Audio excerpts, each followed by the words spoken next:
November 20th, 2017, meeting of the Anne Arundel County Council is now in session. Please stand for invocation and remain standing for the Pledge of Allegiance. Mr. Peruka, you have the con. Thank you, Mr. Chairman. Let's pray.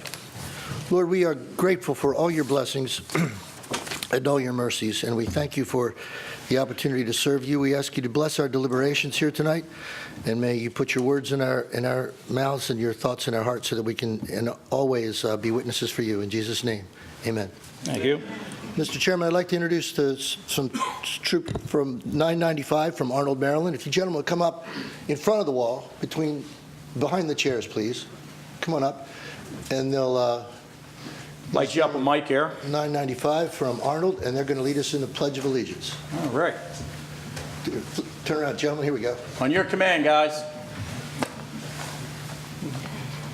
Pledge allegiance to the flag of the United States of America and to the republic for which it stands, one nation, under God, indivisible, with liberty and justice for all. Very good, gentlemen. I take it you three guys are going to make your way to Eagle Scout? Yes? Okay. You're going to stick and stay for the big day, right? I just did 4 of them in Mr. Pruski's area over there. 4 guys that just hit the Eagle Scout, so I'm expecting to see you guys. I don't know if I'll be around at that point, but I'm expecting to see you anyway, right? Great job. Thank you. Thank you, gentlemen. Okay, let's see. Good evening, ladies and gentlemen. I'd like to take this golden opportunity to introduce myself once again. My name's John Grasso on behalf of myself and staff, and of course on the entire council, but most of all on behalf of the people of Anne Arundel County. I'd like to welcome everyone to tonight's meeting. Sincerely hope and trust you find it informative and possibility a little bit of enjoyment and laughter to go along with it. And with that being said, Madam Secretary, please read the ethics statement. The Ethics Commission has asked that I advise you that under certain circumstances, members of the public may qualify as lobbyists when they testify before the County Council. If so, the law requires that certain information be filed with the Ethics Commission. The Chairman of the Ethics Commission has asked that those present review the Ethics Commission information in the foyer of these chambers. If there are any questions about lobbying requirements, speakers should contact the Ethics Commission in the Heritage Office Complex on Riva Road. All right, thank you much. Okay, let's see. We have the Board of Health come on down. They got a little presentation. We have Ms. Phelps as the acting health officer. And of course, the County Council also sits as part of the board. So Ms. Phelps, you're on. Thank you, Mr. Chair, and members of the Board of Health, as well as the Council. My name, as you said, is Fran Phillips, Acting Health Officer for Anne Arundel County. It's a pleasure to come before you and to provide you with a brief overview, very brief. I recognize the legislative agenda is pretty heavy this evening, so I'll be brief in my comments. I'd like to give you some highlights of the department's activities since you last met in the spring, as well as focus on one particular area of serious public health concern, not only here in the county but across the state, and that is across the country, and that is the opioid epidemic. So with your forbearance, Mr. Chair, if we can take about 10 minutes, I certainly welcome your feedback, your questions at any time, and I know you will be feel free with that. I'd like to introduce the 2 staff members that have joined me here at the table, as well as others. To my right is Don Kurdian, who many of you know. Don is the Acting Director of Environmental Health. He is a stalwart with the department, has been here for more than 3 decades. And to my left is Sandy O'Neill. Sandy is the Director of the Bureau of Behavioral Health, which is where our opioid response activities rest. Also here with me is Billy Pendley, who you may know is our Finance Director, as well as Ellen Jones, our stalwart in terms of our Public Information Officer. I'd like to also recognize Adrian Michler. Adrian, while not per se part of the Health Department team, is the Executive Director of the county's Mental Health Agency Incorporated, a true partner as we go forward in wrestling with this opioid crisis. So as far as a personnel update, first and foremost, I'm here and Dr. Chan is not. That is the situation that developed on June 1st. Dr. Chan continues to fill a critical vacancy at the State Health Department, and I am here as acting health officer, pleased to be back after a hiatus of about 9 years. Prior to that, 15 years of service in this position. Some other personnel changes since you last met. The Deputy Health Officer for Operations, Tim Laresca, resigned resigned in May. That position has not yet been filled, but I am very fortunate to have brought back from retirement a contractual advisor, Ronna Gotthainer. Some of you may have known. She was the deputy health officer here. She was in retirement, and she's back working part-time contractually. Tremendous resource to all of us in the department.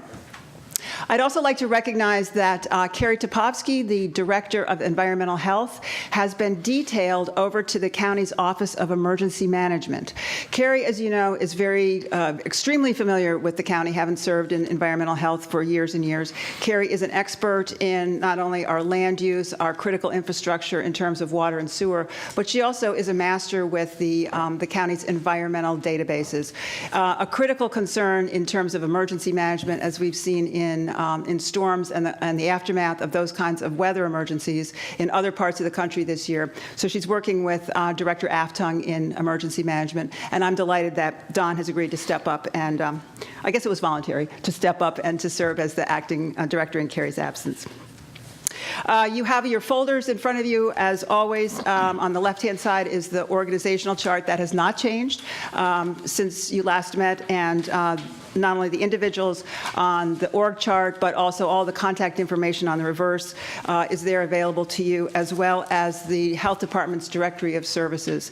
I want to take just a second and thank you and thank your staff for the connection that takes place virtually every day between my office and one of your offices in connecting constituents, connecting communities with Health Department services. Sometimes it's a complaint, sometimes it's a question. In any case, it's always very welcome, so I really appreciate that, that communication channel. Speaking on environmental health, a couple of things to point out during the summer. We had a good summer. We had a summer that was without sustained heat waves. I know some days were pretty uncomfortable, but we did not have the kinds of experiences that we've had in the past with derecho and those kinds of weather events. We had a good fall in terms of no adverse weather events, no beach closures this summer, and compared to last year, compared to 2016, the number of cases of Zika that required investigation this past summer were only 2 cases, whereas the summer before last was 17 and kept the staff really busy. So we're grateful for that. We recognize that that can change at any time, and so in terms of preparedness, that's what we are continually working on. The emphasis on environmental health this summer has been, I have to say, it's been rats. And we've made tremendous progress on a rodent control effort, focusing in the North County in Brooklyn Park, and that's zip code, and Don and his staff have gone door to door to every household, every property in that zip code, doing information, doing assessments, giving people the opportunity to understand what rodent control looks like, how to do it, and offering residents the opportunity, if they do have infestations, to take advantage of free pesticide services. We've got, let's see, new trash cans. We've got over 10,000 new trash cans in the Brooklyn Park area. We've got 550 commercial properties, in addition to all the residential properties that have been surveyed. And for commercial properties, we have a shorter span of patience in terms of getting the property violations corrected. We have issued notices of violation to commercial properties. Right now, we have 58 outstanding, and we are going to continue in terms of enforcement. But the focus this summer really has been on community understanding and improvement. And if you have driven the alleys in Brooklyn Park, as I have all summer, you will see the difference. And so we are working on ways to sustain that with tremendous support from community residents. Turning to another seasonal event, school came back in session in August. In the beginning of August, I met with the very enthusiastic school health staff. It was 107 RNs crowded into a room, and it was really exciting because they were eager to get back to school, and they were very, very eager to understand what they can do in their schools in connection with what they see as the students' primary needs right now: behavioral health. What can they do in connection with mental health? What can they do in connection with young children who may have substance use going on in the household? How can they be better informed to respond? All of our nurses now have naloxone training. They have stepped up in so many ways, including participating on Not My Child panels across the county with their schools. So the nurses have become a real font of education in all of the schools, as well as with parents in the community in connection with the opioid epidemic. School nurses have immunized over 6,000 students this fall, and another 2,000 community members have also gotten flu shots. That used to be a huge thing in this county, still is, but less and less is it a public government activity, and more that has shifted now to either doctor's offices or retail. But we continue to provide lots of immunizations, and if any of you still need a shot, it's not too late, I would say that. One last thing, seriously, in connection with school health, where the nurses have really stepped up, is to take the lead on preparing schools in terms of readiness for trauma. So under the auspices of University of Maryland Shock Trauma, our school nurses are becoming trainers for school staff in the event of a situation where they are with an individual or a number of individuals who may be bleeding, who may need to have immediate response. This is a supplement to CPR training. It's for lay people. It's what would you do? How do you apply a tourniquet if someone has a life-threatening wound? So I'm very proud of the nurses for doing that, recognizing that we can't be too careful in terms of readiness across the school system. So I'll stop with that and then turn to the overriding public health challenge at hand, and that is our opioid crisis. It is the thing that immediately struck me when I came back into this position as being from zip code to zip, border to border, doesn't matter how old, where you live, what your income is. There's virtually no one in this county that does not somehow know someone who has been affected by this opioid epidemic. You'll see on the right side of your folder, you'll see the very distressing map. This is a map that is updated every week by our police department, and this is a map of the overdoses so far this year, as well as those overdoses that have proved fatal. You can see that there's some concentrated areas in Brooklyn Park, in Glen Burnie, in Annapolis, but you can also see that this is really engaging communities all over the county. Latest police count, 943 overdoses, of which 134 were fatal. Continues to be predominantly young men.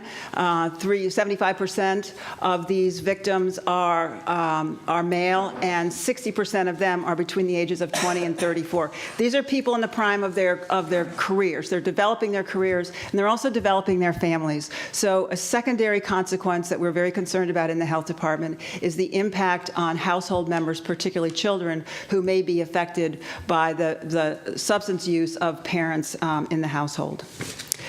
On the next page, you'll see some data that we put together. I'm sorry, Ms. Phillips, before you move to the next page, I had a question about the map. Would you entertain that now? Sure, absolutely. Yeah. In the map, there are alphanumeric codes with the different sections, and I just wondered what they were. That's a police department code, and those are the police districts. Correct, okay. right. That has nothing to do specifically with the opioid data. Okay. And then while I'm asking about the map, I just did notice one thing. It seems to me like this area in South County has almost a 50% red dot. You know, I mean, there's a lot of dots all around here. The propensity of them is yellow with a few red sprinkled in. But this area, it's like 50% are red. Do you have any thoughts on why that percentage is so much different? Council, we can go back and look at that. What we've seen is that what we're dealing with this year, as the chief will tell you, is the influx in our county of fentanyl. Mm-hmm. And the potency of fentanyl is such that we're fighting a battle wherein, for example, one dose of naloxone is not enough, that multiple doses are needed in order to resuscitate a person. Mm-hmm. So a cluster of fatal overdoses in one area could mean a lot of things, one of which could be that was a market right in that area sometime this year where there was a cluster of high-potency drugs on the market. So there's a lot of speculation about this. What we get every week now is from the medical examiner, we get the full report when those cases are concluded, when the toxicology results are back. We get the examiner's report, and it's very, very detailed. We are digging into that to try to look at patterns, to look at ways that we can intervene. Sure. Thank you. Thank you, Mr. Chair. Mr. Chair. Mr. Smith. Ms. Phillips, so this report is produced monthly? Weekly. Weekly? Is it possible for this body to get a monthly report summation of week? Absolutely. Because we're still in a state of emergency crisis, correct? Absolutely, we are, And yes. so I guess until we start to sort of wean out of this, I don't know about the rest, but I certainly would want to, on a monthly basis, be sort of brought up to speed on where the numbers are. Be glad to do that. Okay, thank you. Thank you. Let me just throw one thing in here.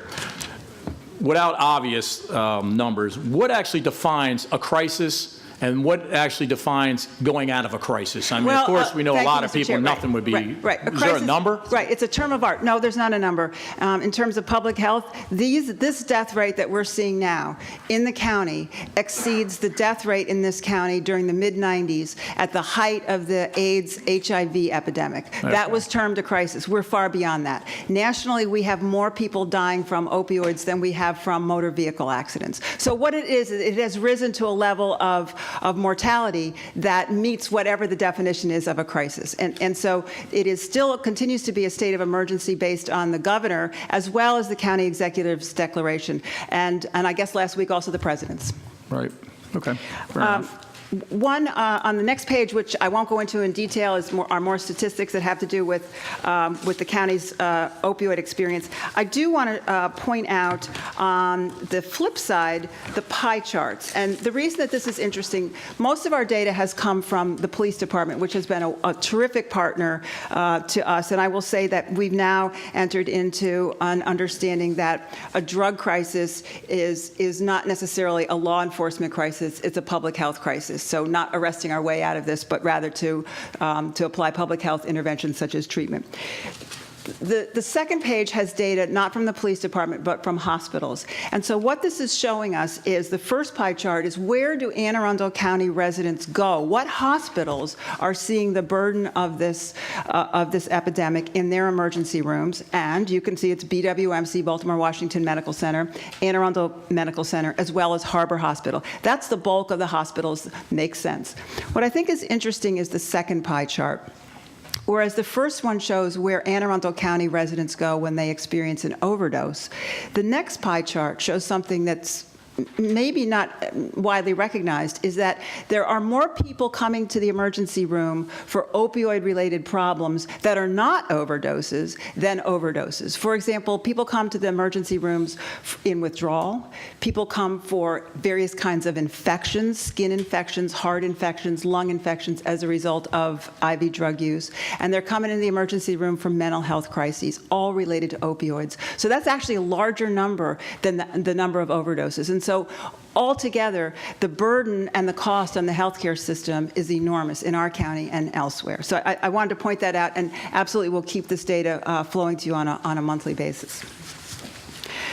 The last thing that I wanted to give you a brief summary on is what is the health department doing about this? And what you see there is a very brief fact sheet on the activities of the health department, ranging from prevention to treatment to, very importantly, to recovery.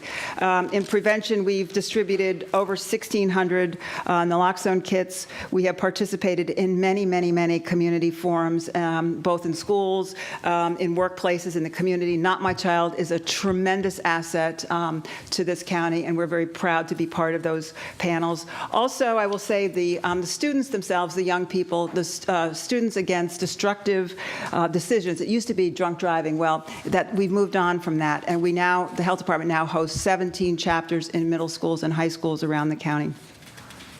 I had the opportunity actually to spend time last week with some of those students at Meade High School when the president's drug czar, the acting drug czar for the country, came, and he wanted to hear, without any filters, he wanted to sit down with high school students and listen to their experience. And so it was a 2-hour session that was so meaningful because these students acted as if there was no one else in the room besides the 17 of them and the drug czar. And so it was a very free-flowing and honest an eye-opening discussion.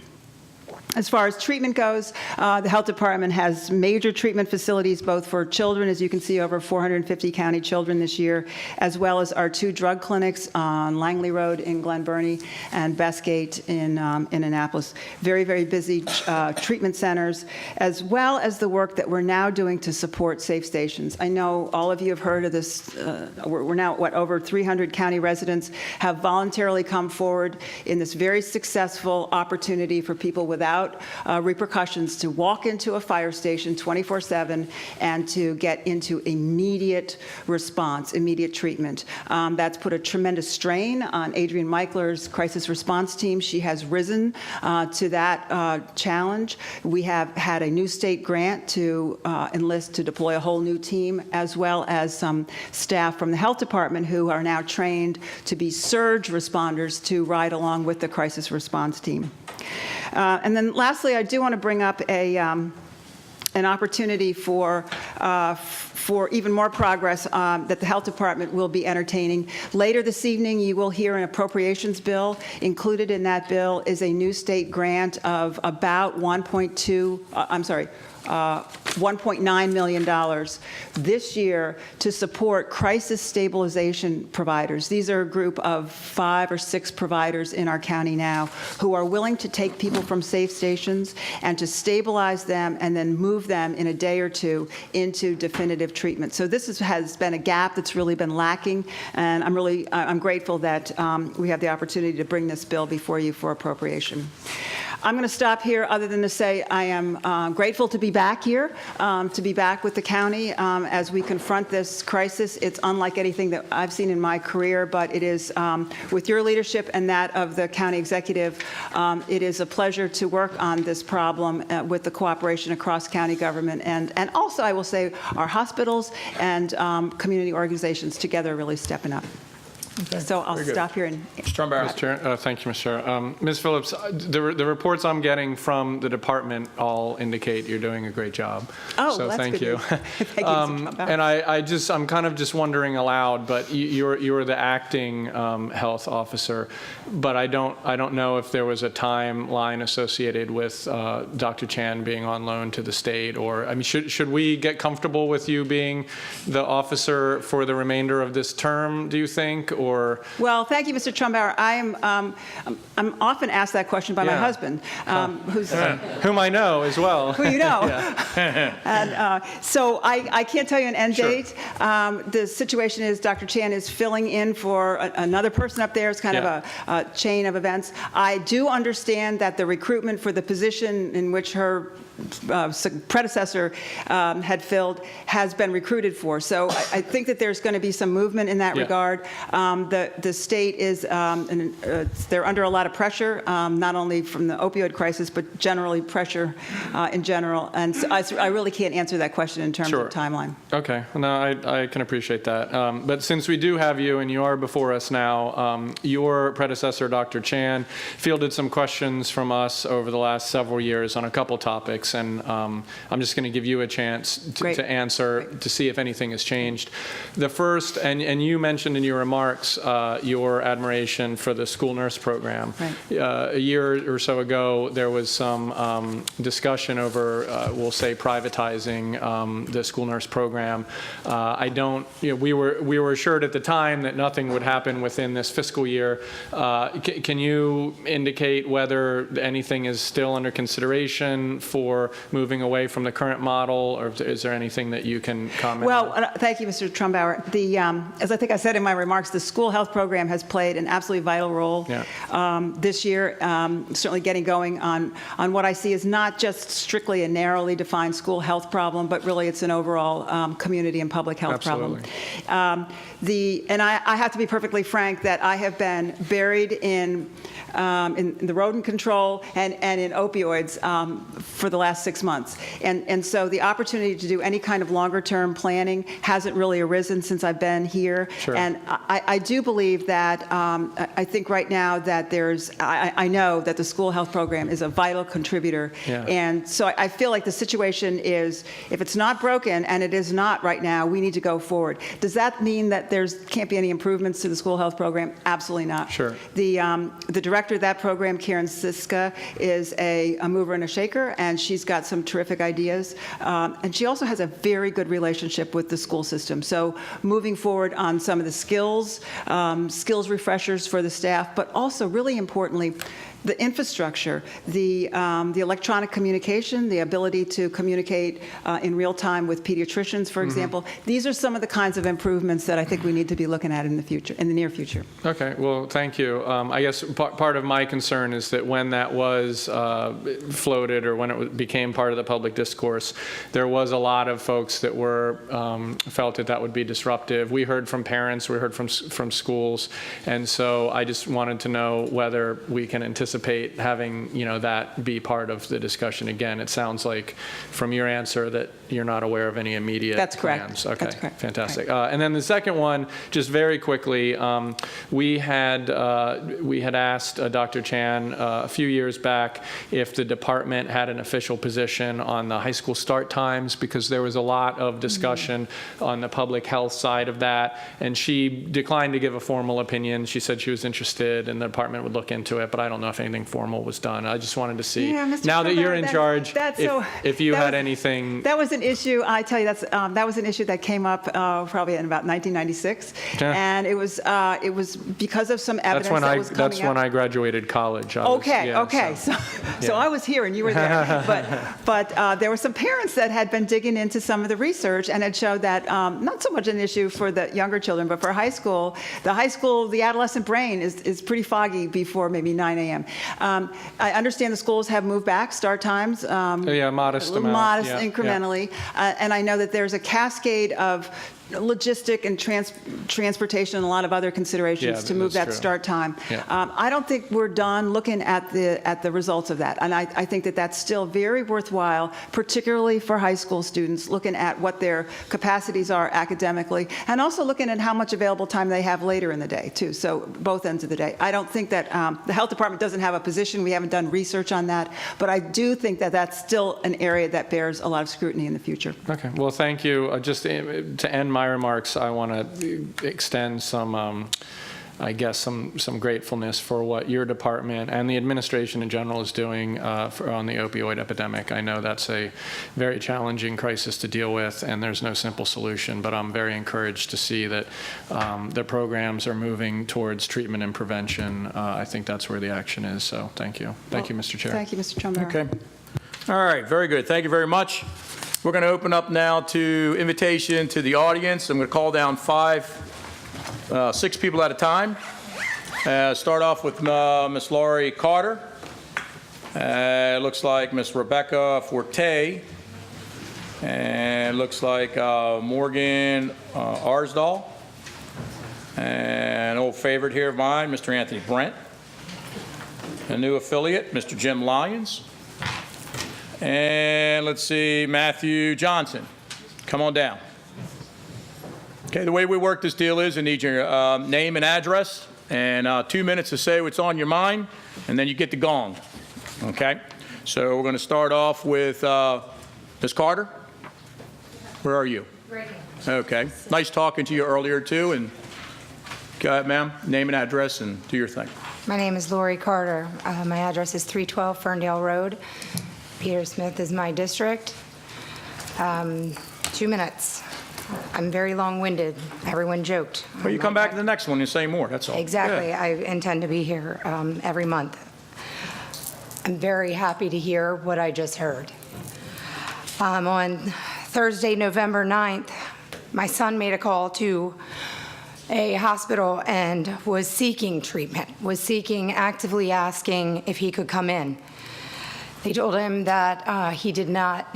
I don't know, honestly, but the hospital wouldn't give me that. But that the story is that his appointment was scheduled for 8 a.m. Friday, November 10th, and he did not make it. Today, I buried my son. He's 26 years old, and I had always intended to come to this. I just didn't realize he was going to become part of your statistics because the sign didn't say 134, and my medical examiner's report is not completed yet. But the sergeant and the detective working my son's case did tell me that they believe that it was fentanyl. I know in my heart that that is exactly what it was.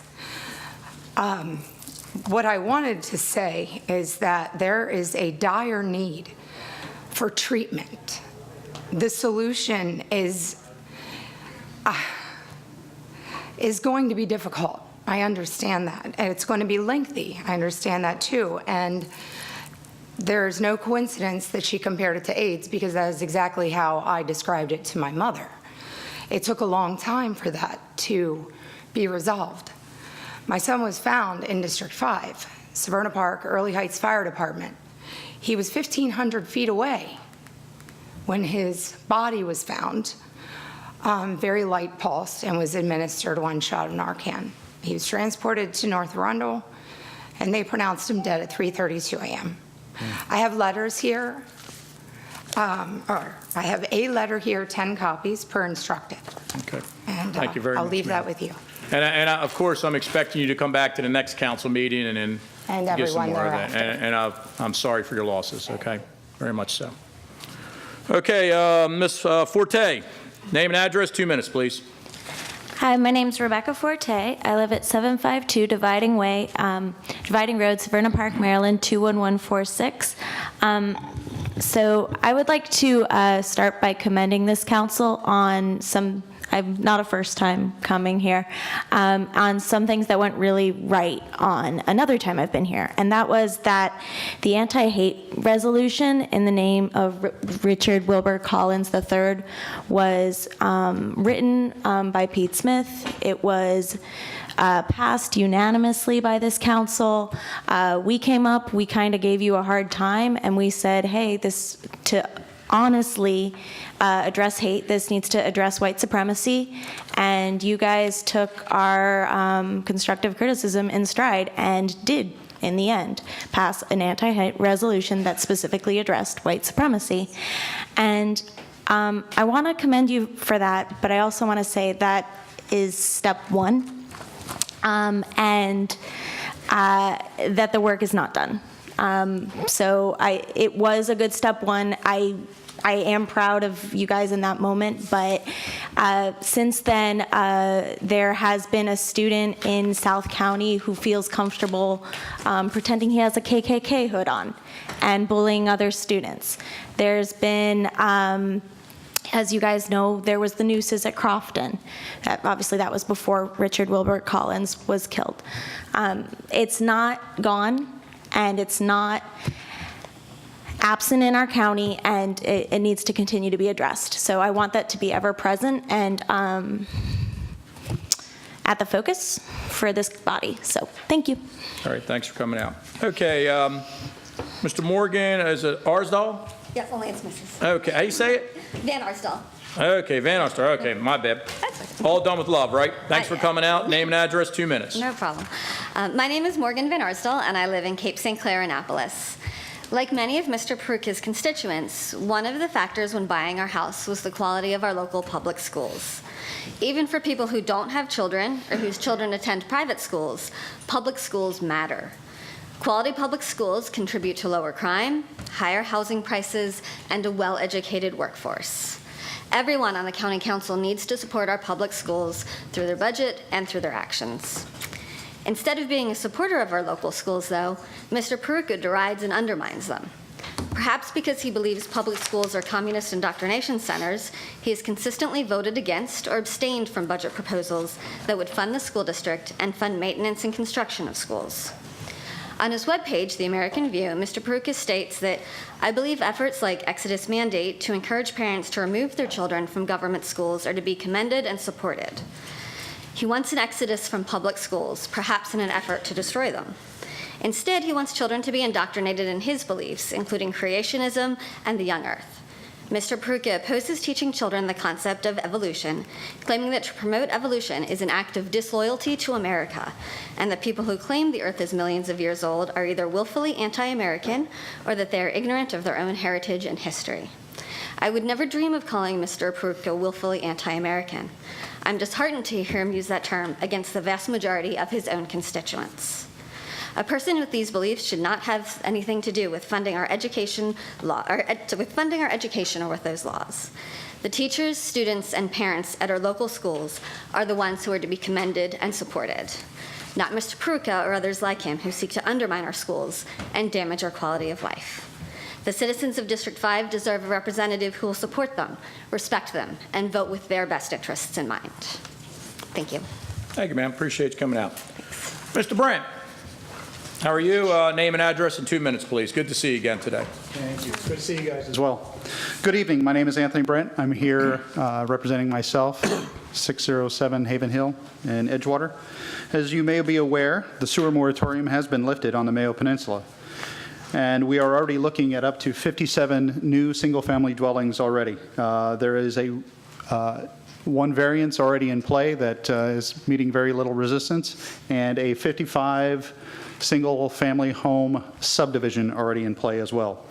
Our frustration level is high as we work to find ways to move the growth balance towards supporting infrastructure, which is roads, water, sewer, schools, and development imposed on the peninsula not only by the county but by developers as well, without the citizenry having a say in the matter. I am here tonight to ask the council assistance over the next few weeks as we on the Mayo Peninsula, as well as other peninsulas of the county, work to find ways to put the balance back into the equation. We feel that since the last GDP, we have had too much developmental drift, allowing for unrestricted growth to the point that our roads are unnecessarily crowded and unsafe, our water and sewer systems are overtaxed and failing, our schools are overcrowded, and our public safety professionals are overburdened and underpaid. Since we are all aware of what the problems are, what I am looking for is members of the council, that's all of you, who will be willing to work with us to balance the needs of the peninsulas of the county against the desired developmental effects in order to protect the qualities of life of these unique communities. The desires of the development by private industry and the county, and the restrictions we worked in due to negative, and the restrictions we work to get rid of the negative effects. Some of the items we are currently considering looking at are peninsula-level APFOs, charter-level modifications requiring a referendum vote for the general development plan, and limited moratoriums on the peninsulas. Thank you very much. Thank you. Okay, Mr. Lyons, nice meeting you earlier today. Name and address in 2 minutes, please. Thank you, Mr. Chairman, members of the council. My name is Jim Lyons. I live at 1403 East Central Avenue in Edgewater. And as Anthony just indicated, and you're all aware, the county is embarking on an effort to update the general development plan to guide future growth and development of the county. Being from Mayo, you've heard a lot from my neighbors over the past year about our concerns for the impacts of growth and development on our peninsula. In fact, it was just about a year ago that we raised concerns about a bill the County Executive Shue was promoting that would have affirmed conservation of certain parts of the county, which we thought was a great idea, but also would have designated our peninsula, which is nearly 70% critical area, as a Tier 1 development area. Mayo residents have been concerned about excess development in our area for some time. Aside from traffic congestion, public safety, and crowded schools, we're concerned about our environment and the West Road and South Rivers that surround our peninsula, all of which are polluted. The primary cause is stormwater runoff, not raw sewage. The way to address this is not cutting down more trees, creating more impervious surface, but retaining tree cover and restoring scarred landscapes. Mayo is now connected to the Annapolis sewage treatment plant, as Anthony indicated, and unfortunately, it's like a starting pistol has gone off. In addition to the 50 to 60 building permits already granted, the county has indicated that 650 new units could be built on the peninsula over time. Needless to say, we're concerned about the impacts on the peninsula and our quality of life. To help us understand the impacts and better participate in the county's planning process, we've asked for a map of these developable units. We asked our representative, Jerry Walker, if he could try to get one, and the county was not helpful. We've asked the county, and they haven't seen fit to provide us a copy either. We know one exists, but for some reason, maybe spite, the county has not shared what should be public information. We ask, Mr. Chairman, if perhaps you could help us get that map. I want to close by emphasizing one thing, and that is I've been a lifelong public servant. My father was a policeman, a fireman, and a veteran. Mr. Lyon, you got to cut it right there. I just want to say we would appreciate an open and transparent process in government as public servants. You got it. Thank you. Thank you. Okay, let's see. We have Mr. Matthew Johnston. Thanks for coming out, sir. Thank you, Mr. Chairman, and thank you, members of the council. My name is Matthew Johnston. I live at 1639 Chesapeake Lane in Edgewater, Mayo. 3 of the first 6 of us, Mayo. I wanted to come out tonight wearing two hats. One of them is as a policy and water quality analyst at the Chesapeake Bay program for my day job, and the other is as a resident of Mayo concerned about the development that you just heard from these two gentlemen about. We did not wait for the county to provide those documents. We went ahead and dug into the county GIS ourselves and found that one particular development is slated to add 55 houses on top of existing wetlands adjacent to the critical area and fragment one of the largest last remaining intact parcels of forest land on our peninsula. Now that may not mean much to folks because development is important, but to me as a water quality analyst, it does mean a lot. There's a model that the Chesapeake Bay program uses, Maryland Department of the Environment uses, and the EPA uses to see how close we are to reaching our goals for the Chesapeake Bay TMDL. That model's online, and that model indicates that for every acre of forest land that is removed on the Mayo Peninsula, we will see, even with the best management practices that you can place out there, an increase of nitrogen pollution of 129%, an increase of phosphorus of 82%, and an increase of sediment of 732%. So I come to you today to talk not about forest conservation, but to plead for your help about forest preservation. I don't want to return to this council 20 years from now and be talking not about the last 75 acres, but about the last acre. I would like this council to consider over the next year if there is a possibility to enhance our existing ordinances to preserve our intact forest lands as they are and mitigate any loss of trees across our peninsula and the entire county, because our 75 acres is not the only one under development pressure. Thank you, sir. Thank you. If you haven't already talked to you need to speak to Mr. Brent and Mr. Lyons over there, and pretty much they'll give you the whole scoop on what's going on, okay? But I thank you for coming out. Mr. Chairman? Mr. Walker? Mr. Brent, you mentioned two specific subdivisions in your reference in your conversation. Are those part of, are you aware if they're part of the 630-ish lots that you were told, or that we were all told were left on the peninsula, or those were in addition to that? We're not sure because we have not been able to receive that information from the county yet. So, and if I had that information, I would give it to you. I don't know Correct. how they arrived at that number, but if I had it, I would give it to you. So thank you. Thank you. Thank you. Okay, appreciate you all coming down. And let's move on to our next group. We have Mr. Mark Hanica, if I'm saying that right? Haranica. Okay, it was all done in good attention, right? Yes, sir. Okay, and Mr. C.J. Minshaw. And Mr. Jimmy. I can't make that last name out. I commend you to be able to write that small. I think you write smaller than a typewriter does. I never seen somebody be able to write that small. Arbogast. How did you catch that? Because I can't get it. Okay, Arbogast. Very good. And we have, it looks like Melanie Hartwig Davis. Miss Melanie, come on down. And I have two more seats. If anybody else wanted to chime in, come on down and give me these two seats over here, and we're moving on. So we'll start off with Mr. Hanica, please. If I'm saying it wrong again, please disregard. Good evening, council members, ladies. I wanted to speak and piggyback on the health department with the subject of heroin. We are on track to exceed heroin deaths by approximately 45 people by the end of this year. The total for last year was 105 deaths from heroin. This year to date is 134. This is an increase of 33%. We are going in the wrong direction.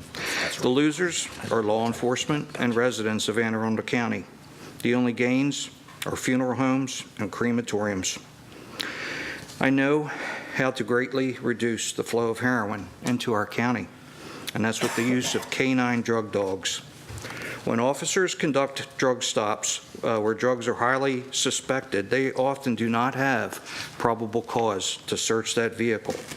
If canines are readily available within the sectors that they work in within the districts, the canine could arrive, do a walk around the car, alert, and they would have sufficient evidence to search the car. We only have a few specific drug dogs in Anne Arundel County.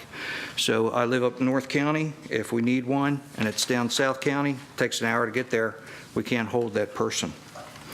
If we had 5 per district, 2 daytime, 2 nighttime, and a swing dog in each district, we could cover the county.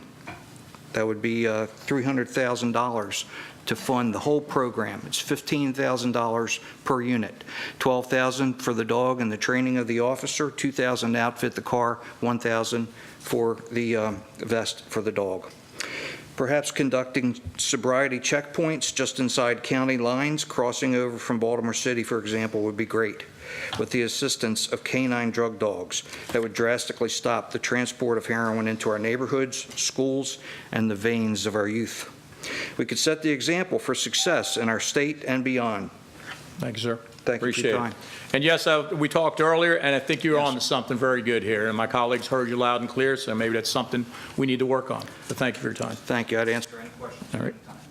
Mr. Jimmy, thanks for coming out. Name and address, please, in 2 minutes. Mr. Chairman, my name's Jimmy Arbogast, 5604 Essex Street, Churchton, Maryland, District 7. Here talked about transgender. Recently, I was in the news with my son. A lot of people are out here to basically make statements. I'm here to really ask for something. I'm here to ask for help. You guys started your this whole session here with the Pledge of Allegiance, and the Pledge of Allegiance ends with justice for all. However, I've served 18 years in the military, 6 deployments, 3 of which were to Iraq.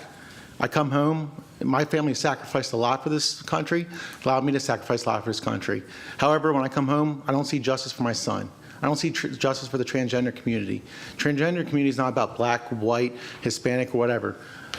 Most of these kids that are in our schools right now just want to be left alone. They want to be treated as equals. However, now I have a Confederate Lives Matter group that just formed up, constantly going after my child, threatening my child, wearing Klan hoods and threatening my child. And what am I told? The police have said, and no offense to the officer who's sitting here, there's nothing they can do. There's no hate crime. There's no threats. No charges will be brought. The school says there's nothing they can do. Nothing can be done about it. One of these kids sit in 2 of my son's classes day in, day out, and the school's offered to move my son out of school.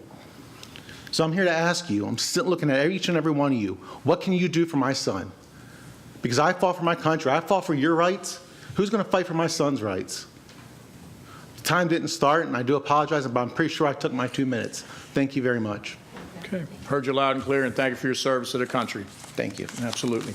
I can tell you what I did, and maybe you're not going to be in a situation, but when my son was getting picked on in school, I started going to school. And I was in there from 8 o'clock in the morning to 3 o'clock. Before you know it, I became the male role model in school and taking to the kids. We had female gym teachers, and they gave me all the boys.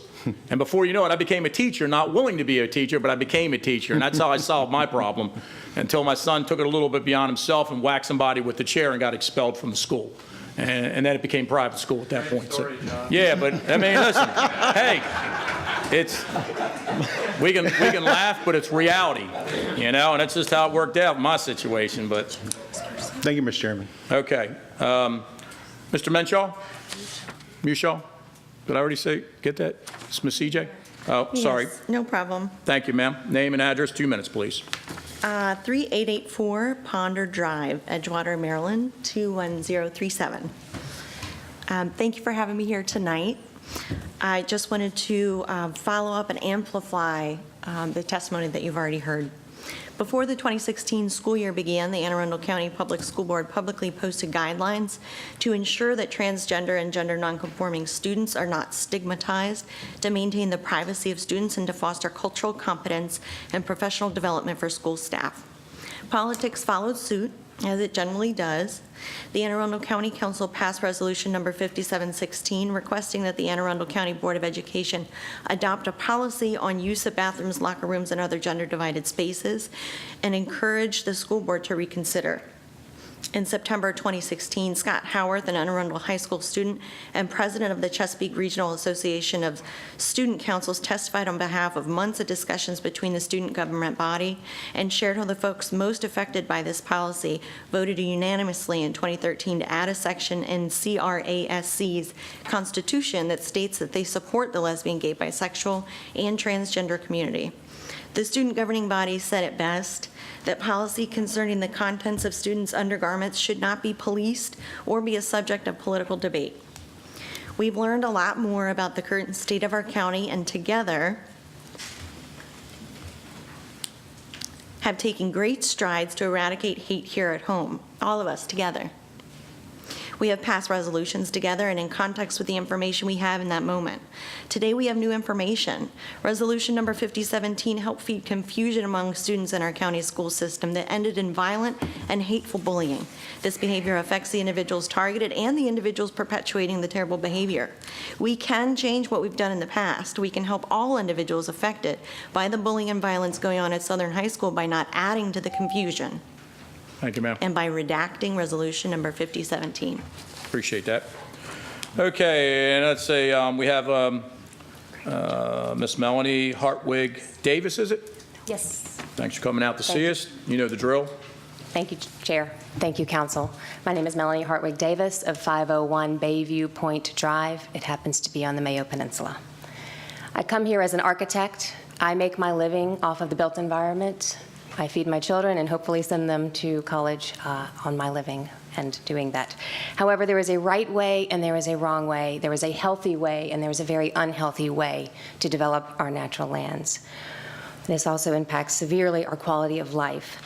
I urge the county to thoroughly evaluate and accurately value our existing ecosystem services. This is my field, so for ecosystem services, I mean those developed forests, our natural waterways, and the ecosystems that are here to defend where we live. I just got back from the U.S. Green Building Council's Green Build Convention in Boston, and resiliency, as you should know, is a paramount topic in my profession. It's just a matter of time. We all know about rising sea levels. We have many peninsulas in our county. We have to act now. We have to be diligent and persistent and defend our ecosystem services.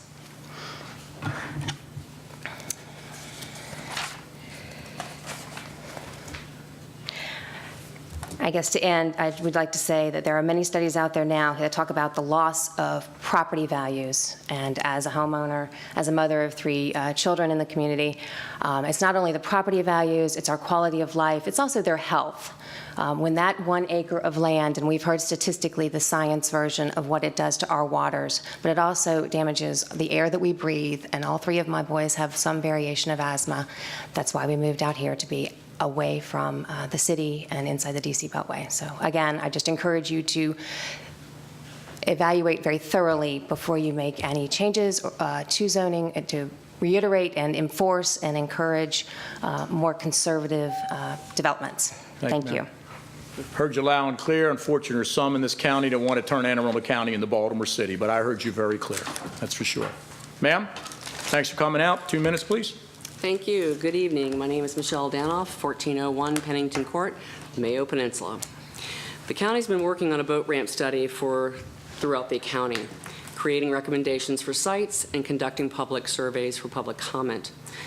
They're going to be coming out with what they feel are the most appropriate places soon, I believe in December. At the same time, the county has also been working on revised plans for five park plans on the Mayo Peninsula. They're treating these as separate entities, and they are not. The park plans need to show where they are having the proposed boat ramps so that citizens can be informed when they make their comments and their decisions.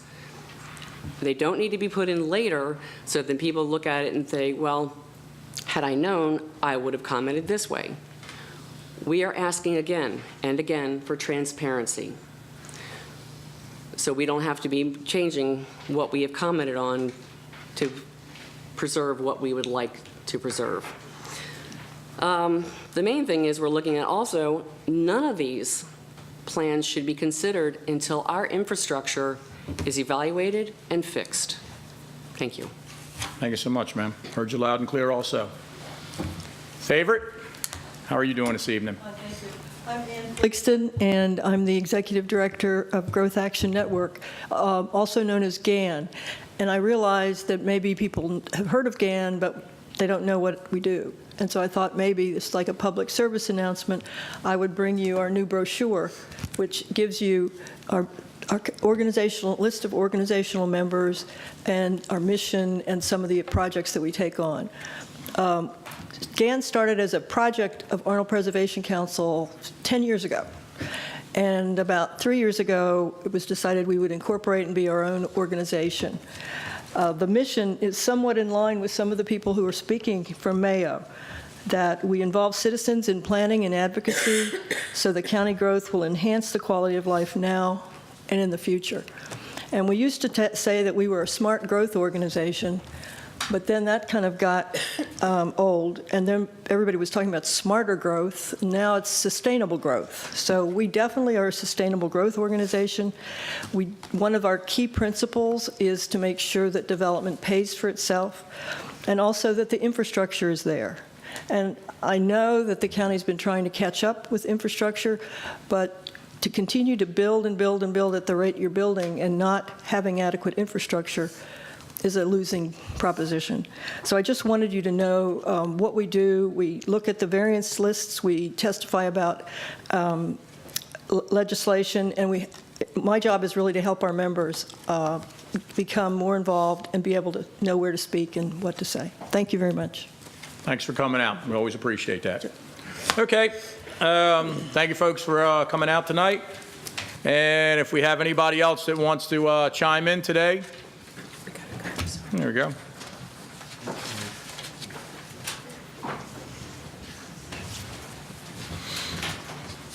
Final call? Okay, this is it. We saved the best for last, right? All right, we'll start off with you, sir. Name and address in 2 minutes. Bring it on. Ken Schaefer, 1401 Pennington Court, Edgewater. I won't say the four-letter word. Starts with an M, ends with an O. I'm, like everyone else said, I'll keep this really short. I'm hearing that they're going to build hundreds of new houses on the Mayo Peninsula. That's 2 cars a house, probably rush hour. 214 hasn't been upgraded. Last time I testified here, I said it was built for Model Ts. I still believe that. I don't think it's been upgraded since. Has no drainage. Telephone poles are right on the white line. They're going to build all these houses. I don't know if the water table can support this, and I don't know if anybody, I don't think anybody else knows either. I don't. I'd like to see a GDP with some teeth. I don't want to spend a ton of my scarce spare time to work on a GDP and have it be like the last one that doesn't have any weight. I'd like to see us follow the AFPO. And I don't, all the park plans, I see hundreds of parking spaces in the critical area paved. I have no idea how the county, in good faith, with all the critical area requirements, can build 1,000 parking spaces right next to the water like that. That's crazy. So that's it. We're all on the same page, trust me. Clearly not all. Madam? Go ahead, ladies, before gentlemen, you go, and then we'll get the reverend. Good evening, Sue Ann West, Pinewood Drive, Annapolis, Maryland. I'm here to support Mr. Peruka, who is often sadly vilified in this venue and other venues. I know him to be an exceptionally moral man, but few people recognize his skill in what I call root cause analysis to bring permanent solutions to problems. First, take a look at his council work. He took time to study the operating budget process and learned that it does not base the budget on what the county actually needs to provide services. Rather, it's based on what a committee thinks you and I can afford. But no other councilman ever questioned it. We should be thanking him for asking questions about our tax dollars. What a concept. Second, county issues are multidimensional. Unless you're willing to hold up a straight-edge ruler against every bill, you can never fairly judge anyone's voting record. Mr. Peruka designed a 10-point questionnaire based on the Maryland Constitution. Third, he's been criticized for rejecting federal grant money, which ends up imposing and trampling on the rights of local residents without their consent. How awful of him. He applies root cause thinking to solving problems. But often liberals and secularists try to make virtue and goodness and the Bible and constitutional commitment as something kooky. Instead, it's the liberals and secularists who can't see the root cause in a public school kid who grows up to kill a second lieutenant who doesn't look like him. It's the liberals and secularists who can't see the root cause in the opioid crisis. It's the liberals and secularists who can't see the root cause of wayward thinking, which leads some to come and waste time, waste taxpayer dollars, and write letters to the Capitol with preposterous nonsense trying against Michael Peruka. Right. Let's ask God to give Michael's wayward opponents ma'am. the grace to be ashamed of themselves and thank God for his root cause thinking. Ma'am, you come back in the next meeting, you can finish that, okay? I got to keep everybody on the 2-minute thing. Thank Reverend, you, Chairman. Name and address, 2 minutes. David Whitney, Cape St. Clair. I always find it interesting when people criticize those who are wanting to ask solid questions about our public education system. Actually, and I'm a dad, and when my kids graduate, they will not be competing just with other kids from Anne Arundel County, nor from the state of Maryland. They will be competing with kids in Brazil and Portugal and all over the world. When we look at our education system and the amount of money we spend per student, we spend more money per student than any other country in the world, and we get the worst result. You compare what we spend, for example, twice as much as Slovenia, and our results in the international test, PISA test, our results are next to bottom on that. So we're spending a lot of money and getting a very poor result. We ought to be asking ourselves, is this the best investment? Perhaps what needs to happen is we say the public education system needs some competition. Don't we know in business that competition always brings out a better product at a lower price? And as our Maryland State Constitution clearly says, Declaration of Rights, Article number 41, that monopolies are odious, contrary to the spirit of free government, and ought not to be suffered. If that's the case, that's what our Constitution says. Why do we have a monopoly on education? Why don't we let parents like myself, instead of paying into, well, it's like $750 million a year into the public education system, let us keep our own money, spend it on educating our own children, and let all the parents do the same. Now, if parents want to choose to use the public system, fine. Let those parents that use the public system pay for the public system. Why not we set the other parents free from this monopoly, which, as our Constitution says, is odious? Thank you so much. Thank you so much for coming out. Appreciate that. Okay, we're going to close the public hearing for the public. Is there any item any council member would like to place on the agenda? Hearing none, may I motion that the partial readings of any bill, resolution, or minutes constitutes the reading of the whole? Moved. Got it. Second. Madam Secretary, please read the minutes of November 6, 2017. The meeting was called to order by Chairman John Grasso at 7 p.m. and opened with the invocation given by Mr. Pruski, followed by the Pledge of Allegiance by Thomas Callahan with Troop 382. All right. May I have a motion to approve the minutes of November 6, 2017? So moved, Mr. Chairman. I hear enough. All in favor? Motion carries. Minutes of November 6, 2017 stands approved as read. Madam Secretary, please read the title of bills to be introduced this evening. Bill number 9317, an ordinance concerning Sherwood Forest Special Community Benefit District, approval of loan and assignment agreement. Bill number 9417, an ordinance concerning disposition of real property transferred to governmental entities. Bill number 9517, an ordinance concerning Anne Arundel County Employees Retirement Savings Plan. Bill number 9617, an ordinance concerning public safety, animal control, community cats. Okay. Madam Secretary, please read the title of Bill 7617 as amended. Bill number 7617 is amended, an ordinance concerning planning and development, master plan for water supply and sewerage systems.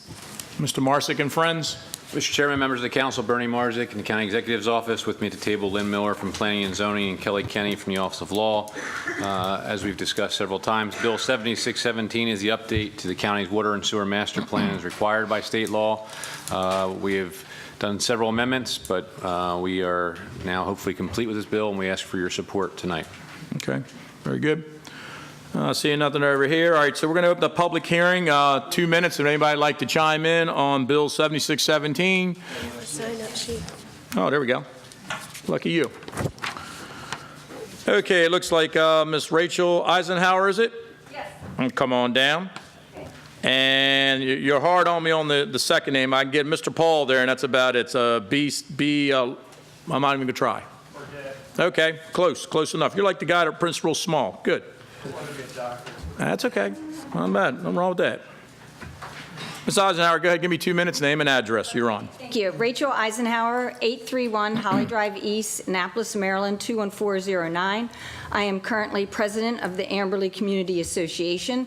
There are approximately 175 homes in our community, about 400 or so residents. I'm here on behalf of the community, and we are here to oppose the Amendment 2 to Bill 7617, which has the attachments of Exhibits B and C. Amberley, collectively as a community, owns about 15 acres of property, which is some of that property, which is about 175 feet from the property in question, which would be affected by this amendment, and therefore we have standing. This amendment to the bill would extend water and sewer to a property which is currently for sale and owned by a subsidiary of the Hogan Corporation. How about that? I'm not here to do political or ethical type of considerations. We would oppose it as a community no matter who owned the property, and that is because it should not be developed beyond septic and well. It is a property in the critical area. It is highly environmentally sensitive. It is at the headwaters of the Whitehall Creek, which leads, as you know, directly into the bay. And there's no mitigation which could solve the overdevelopment of this parcel. The owners themselves have several critical area violations against them, and we would ask that on behalf of the whole Amberley community, that is the 400 to 500 residents, depending on if we're counting grandchildren, is to delete the Amendment 2 to Bill 7617. Thank you. Okay. Who's your councilman? Chair. Mr. Peruka? Peruka. Okay, got it. Mr. Walker? Sorry, were you going to answer? No, go ahead. Ma'am, what's the zoning on that acreage now? I'm not quite sure, but the zoning is on the acreage. And what's the total number of acres? I know that they can put a home towards the water, and then they have a... That's all right. You're okay. I'm allowed to ask. Yeah. And then, if that was going to be... I like the respect, though. That's very nice. And then the parcel that we're talking about is a smaller parcel of property, and I think, I'm not quite sure what they intend to put on that. So you're not sure of the zoning, and are you sure of the acreage? No, Do you know how many acres it is? I'm not quite sure. I'm just curious, if it's already zoned... No, Pat Lynch is here. The only reason I'm... Okay, Yeah. maybe she'll come up and speak. Okay. The only reason I was asking is if it's zoned a certain way, then it allows a certain number of houses on the property. You're shaking your head no. The piece of property, part of it is in the critical area. Right. And the way it is designed right now, they can build one home on the majority of the property, and then a portion of the property. I'm not sure the exact acreage, let's say 10 acres and 1.5 acres can be used for commercial up next to McDonald's there on the old St. Margaret's Road. Sure. Familiar with it. What they're trying to do is get water and sewer to that piece of property, which would then allow them to perhaps, our concern is they would then submit an application to get the zoning changed for the rest of the property, which is in the critical area. I'm taking up my time here, so I'll just... No, you're on your answer questions. You're okay. You get your 2 minutes. Yeah, you're answering questions for me, so the 2 minutes doesn't count on that. The proper, yeah. Do you want to start? Are we starting now? No. Maybe He's just answered Mr. Walker's question. Yeah. The piece of property was a few years ago, 2007, the state, the county, and the federal stream restoration, they dredged Whitehall Creek because this whole area had been disturbed when they built the cloverleaf on St. Margaret's Road. And this piece of property sat there vacant for years, and the Hogan Properties bought it, and I'll just read what I was going to say. You can go ahead and start. Right. Go ahead. Well, can you do your name and address? Oh, yeah, Paul Burdette, 712 Holly Drive North, Annapolis, 21409. I am opposed to Amendment 2 of Bill 7617 because it is contrary to Bill 6014, unanimously approved by the previous county council, and because the current ownership has, in August 2014 and again in April 2016, shown a blatant disregard to the established permitting process and the laws of the county and state. They were cited twice for, one for unlawful clearing and another time for dumping fill into a piece of property. The purpose of Bill 6014 was to rescind changes made to the water and sewer master plan that were not approved by the Maryland Department of the Environment. So now they want to rescind what was rescinded so they can then develop this property. And as residents of that area, we're very concerned about the creek and the critical area. Okay. Mr. Walker, you look like you got smoke coming off your head. I'm being told that that property is zoned C1, commercial. The one part, the small parcel up on the road next to McDonald's. Which is what we're changing. That's the only thing that's being changed. Well, according to there's this no amendment. water and sewer there. Correct. This is our esteemed former president who probably knows all the answers. Knows more of the history. Oh my goodness. Oh my gosh, are you okay? You all right there? Those chairs have. 3. You all right? Thank you. We'll always remember you, just so you know that. I know, I don't know how many people have ever done that, but That's okay. here I am. Pat Lynch, 1648 Homewood Road, Annapolis, Maryland, 21409. To answer your question, Mr. Walker, the property is approximately 15 acres. That one section is C1 zoned. It's about 1 acre. The rest of it is RCA and RLD. It's a combination of many different zoning categories. But I believe we're just changing the C1 parcel is what the map shows. They have can I, do you want me to read? Oh, sure, go ahead. Sorry. I'm sorry, this is a little disjointed. I didn't realize this hearing was tonight, so I wrote it very quickly. You all know me probably more as president of the Broadneck Council. I'm also on the board of the Growth Action Network. Our mission is to protect the environment, and particularly in the Broadneck area, with special consideration for the critical areas, as we are located between the Severn and Magathie rivers in the watershed of both. Amberley is located in the fragile area that, and we have seen our creeks fill up with silt as development paved over our properties, and the county was very generous and worked with us and spent over $250,000 to help dredge Whitehall Creek several years ago. The water is still very filled with silt, and it did a little bit of good, not much. Amberley is currently designated in the future, but not the planned area for sewer. And this property that's 1 acre would be the first property in this entire area on Whitehall Creek to go into the planned area. We have water, but it will be years before a sewer plan would be in place because we're still future, not planned. So the property, the subject of the amendment, wants to amend this plan to convert water from a no planned service to planned and sewer from future to planned. This is a big development that's planned on Whitehall Creek. And when we realize this is the beginning of bringing water and sewer into this area. Got it. And Okay, ma'am, you got to finish up there. We got your point, absolutely. Anybody else? Okay, we're gonna close the public hearing on 7617. Thank you. Mr. Chair. Mr. Trumbauer, you had something? Well, before we vote on this, I'd like to ask if the administration can come up to address, because I remember discussing this in quite some detail, so I think if the admin can come up. Mr. Marsick? Maybe they can shed some more light on what the plan is here.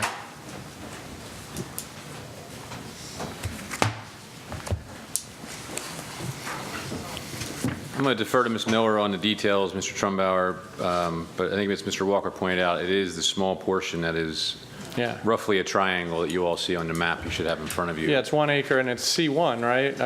It's 1 acre? Yeah. 15 is the whole parcel, but correct. this is only, on the map we're looking at, it's only the hatched area. Correct. The crosshatched, which is 1 acre. For the record, Lynn Miller, Planning and Zoning. Mr. Trumbauer, yes, that's correct. It's just the northern, approximately 1 acre of the property that's zoned C1. and that is the area that's subject of the map amendment, Amendment Number 2. It is a much larger parcel, and it's being subdivided, and I believe the new lot line is actually following the critical area line. So the northern portion, which is zoned C1, I believe is outside the critical area. But regardless, we're only changing the water and sewer of that 1 acre. Correct. That's the extent of this. So you heard the concerns that the folks who testified brought forth. I mean, do you share any of those concerns? Well, at this time, again, the application was only for that northern portion of the parcel, so we're not aware of any further plans for the rest of the property at this time. We're not aware of any plans to rezone or to try to extend utilities to the remainder of the parcel. But that would take another act of this council or a Sure. future council. Mm-hmm. Correct. And at the time, like, I distinctly remember discussing this. I'm looking through the minutes and I can't find it, but I think we asked what the applicant intended to do on that. Is that part of the application process of what their development plans are? I don't know that we know what the specific commercial use would be at this time. Okay, but it's right next to that McDonald's, right? Mr. Chair? Mr. Walker. And based on the map, the way I'm reading this correctly, the McDonald's there and then the other 3 businesses are in white, so I'm assuming they already have water and sewer. So water and sewer my point is water and sewer is already on that side of Whitehall Road. Am I correct in reading the map that way? I would need to, thank you, I would need to. Sorry. To check that. I'm sure the McDonald's. I mean, it looks like it's in a white area, which I I'm believe reading. all those businesses are on water and sewer. Right. From when we discussed this the first time. Okay. So water and sewer is already on that side of Whitehall Road. Yeah. Yes. Is what it looks like. White means existing service in this map. Right. Mm-hmm. To the east of the property. Got it. Any thoughts on this? It's your district. Mr. Chairman? Yeah, Mr. Peruka. Yeah, my understanding was that this, as has been said, that the changes that were being made here, or the amendment, only applied to this 1 acre. Correct. And the 1 acre was right in line, or right adjacent to the existing businesses. Correct. That's correct. Mm-hmm.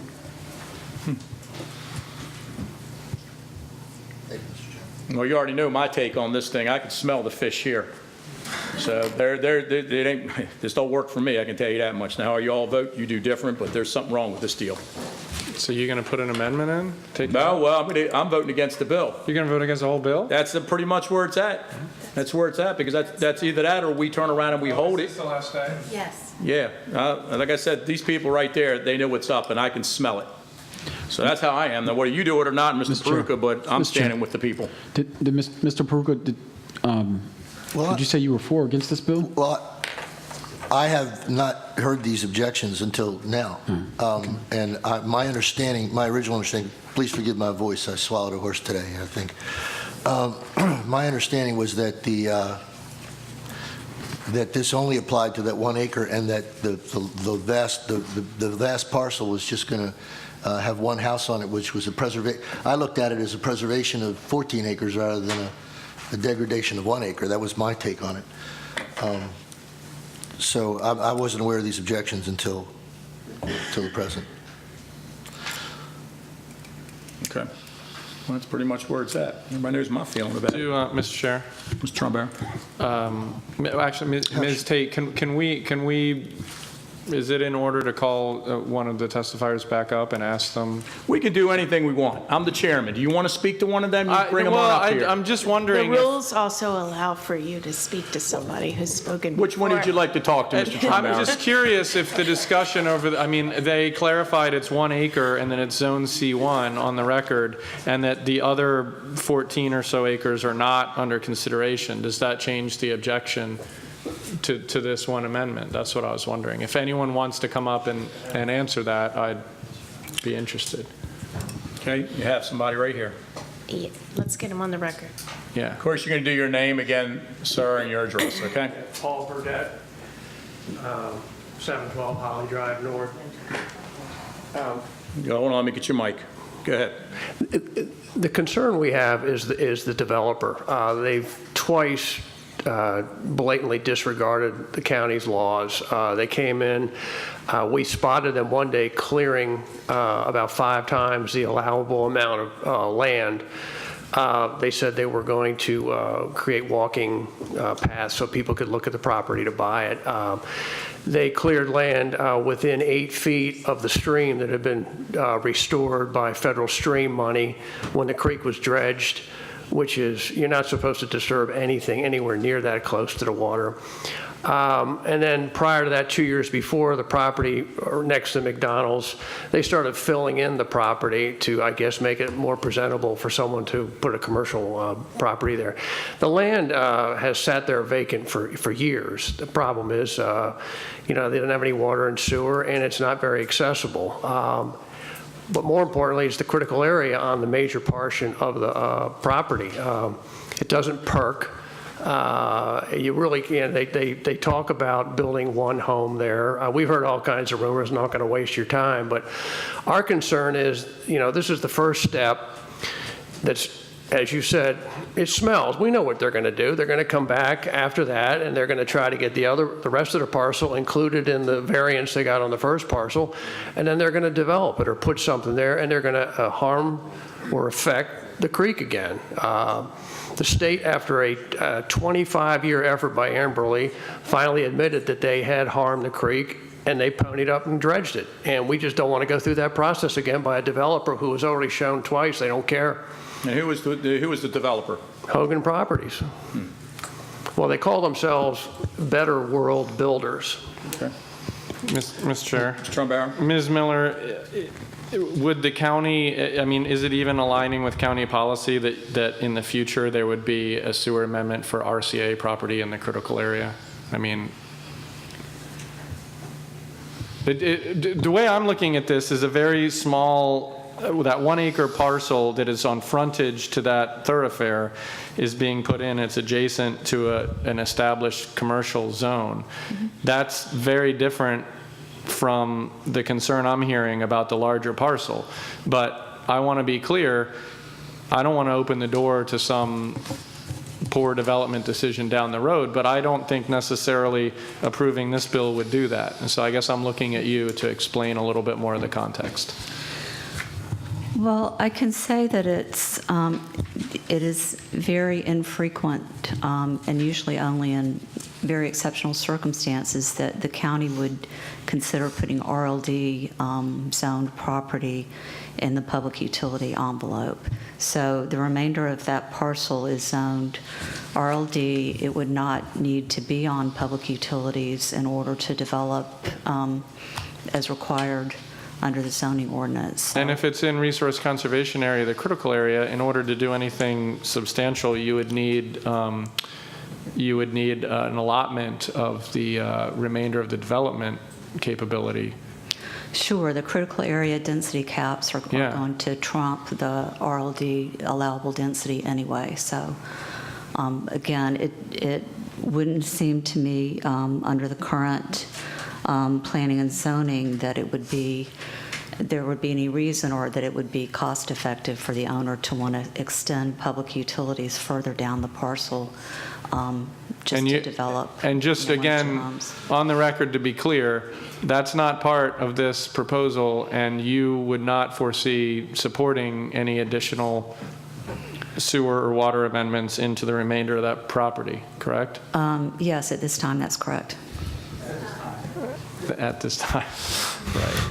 That's correct as far as I'm able to speak. But if the position changed, it would be another legislative bill. You would need to come forward. Correct. We would not support changing that to putting that back to the public sewer, public water. We've tried to do this in the council, and I don't want to rehash history here, but we tried to prevent that from happening throughout the county. And we were unsuccessful, but we would not support putting public water and sewer into a resource conservation area. Okay, that sounds better. Let's leave it at that. Thank you, Mr. Marzik. I'm going to say like I've said before, if you see a mouse or think you saw a mouse, you probably did see a mouse, okay? Unless you saw a rat up in But North County, my apparently. bottom line is, when you smell a fish, you probably got a fish, okay? And I'm going to say it again, what it appears to be today and what winds up happening later down the road is what worries me. I mean, when we could turn around and we can upzone property from an R1 to an R15 in the congested area and use precedence, because that's the way it is, and for an excuse, nothing would surprise me on what's coming up this way. And I think that you're just opening up the door of opportunity for this to happen.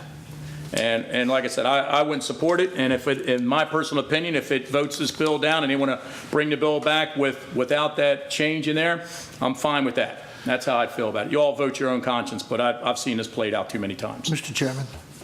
Ms. Peruka. Mr. Burdette, I'm over here. Yeah. Good evening. Hello. Can I just ask you, just so I'm clear, your objection, it sounds like it's twofold. One, that you're concerned that this opens the door to not so much this change, but what it portends for the future is one of your issues, and the other is the culpability or the track record of this particular developer. Do your objections about the citations? I wasn't aware of these complaints about the developer, but did they happen on this particular property as well, or elsewhere? Yes, they did. They happened on both parcels of the large property. The most recent was they cleared the land on the property that's in critical area, which you're not allowed to do.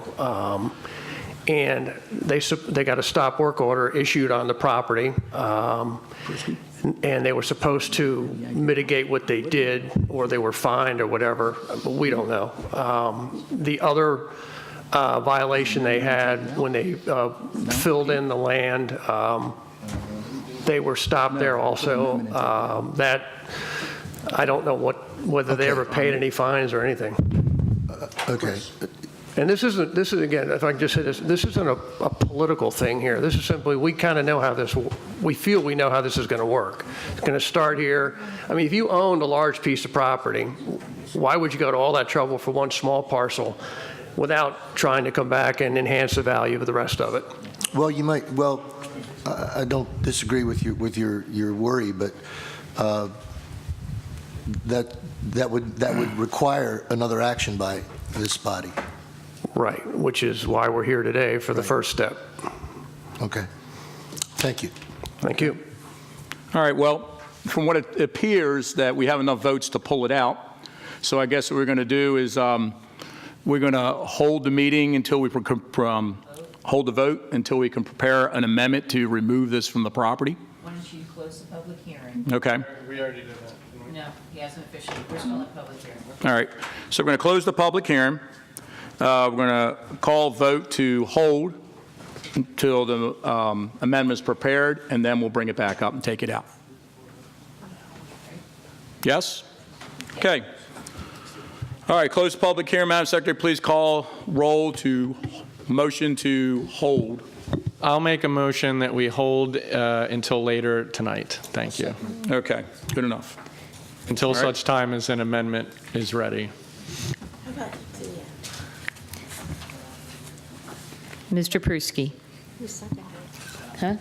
Mr. Pruski. Aye. Wait, who's second? No. We got it here. Mr. Peruka. Oh, okay.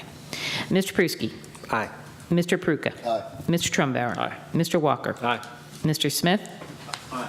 Mr. Fink. Aye. Mr. Grasso. Aye. 7 in the affirmative, none in the negative. The motion to hold the vote on Bill 7617 till later in the meeting is passed. Okay.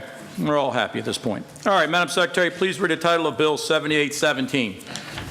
Bill number 7817 is amended, an ordinance concerning pensions, general provisions, deferred retirement option programs, fire service retirement plan, police service retirement plan, and detention officers and deputy sheriff's retirement plan. Mr. Chairman, members of the council, Bernie Marzik in the County Executive's office with me at the table, Ann Bukowski and Andy Rhodes from Personnel, Kelly Lovett from the Office of Law. Bill 7817 allows the county to rehire retirees for certain positions without a reduction in retirees' pension benefits. We last discussed this bill at the October 16th meeting where it was amended. We would ask you to pass this bill tonight. We'd be happy to answer any questions the council has. Anybody on the council? All right, so what we're going to do is going to open up public hearing on 7817 as amended. I don't see a sign-up sheet for anybody, so if anybody wants to come in and chime in, please feel free. Seeing a movement in the crowd, we're going to close the public hearing on 7817 as amended. Madam Secretary, please read the title of Bill 7817 as amended. Bill number 7817, an ordinance concerning pensions, general provisions, deferred retirement option programs, fire service retirement plan, police service retirement plan, and detention officers and deputy sheriff's retirement plan. Okay. Any discussion? Seeing none, Madam Secretary, please call the roll on 7817 as amended. Mr. Peruka. Aye. Mr. Trumbauer. Aye. Mr. Walker. Aye. Mr. Smith. Aye. Mr. Fink? Aye. Mr. Pruski? Aye. And Mr. Grasso? Aye. 7 in the affirmative, none in the negative. Bill number 7817 is passed. Okay, Madam Secretary, please read the title of Bill 8017. Bill number 8017, an ordinance concerning rules of practice and procedure, Board of Appeals, meetings and participation. Okay. All right. Mr. Marsick, let's see. You have anything else? I know we have myself and Mr. Pruski as the sponsors. You have anything? No, sir. There's an amendment, I believe. Okay. And let's see. We have an amendment, 8017. And let's see. Go ahead, Madam Secretary, please read amendment number 1. Amendment number 1. This amendment clarifies that in order to participate in a decision, a member of the Board of Appeals shall attend the sole hearing on an appeal, or if more than one hearing is scheduled, one of the first 2 hearings. All right. Motion to adopt? Move to adopt, Mr. Chair. Second. All right. Discussion? It says pretty much what it says. Anybody got any questions? Does the administration have a position? No, we support this, Yeah. Mr. Trumbauer. This is what we had discussed at the last council meeting on this bill. Very good, thank you. All right, Madam Secretary, please call the roll on amendment number 1. Mr. Peruka. Aye. Mr. Trumbauer. Aye. Mr. Walker. Aye. Mr. Smith. Aye. Mr. Fink. Aye. Mr. Pruski. Aye. Mr. Grasso. Aye. 7 in the affirmative, none in the negative. Amendment number 1 is adopted. Okay, let's see. Bill 8017 is amended. Will be heard on December 4th, 2017. Madam Secretary, please read the title of Bill 8117 as amended. Bill number 8117, an ordinance concerning real property taxes, tax credits, public safety officer tax credits. Okay.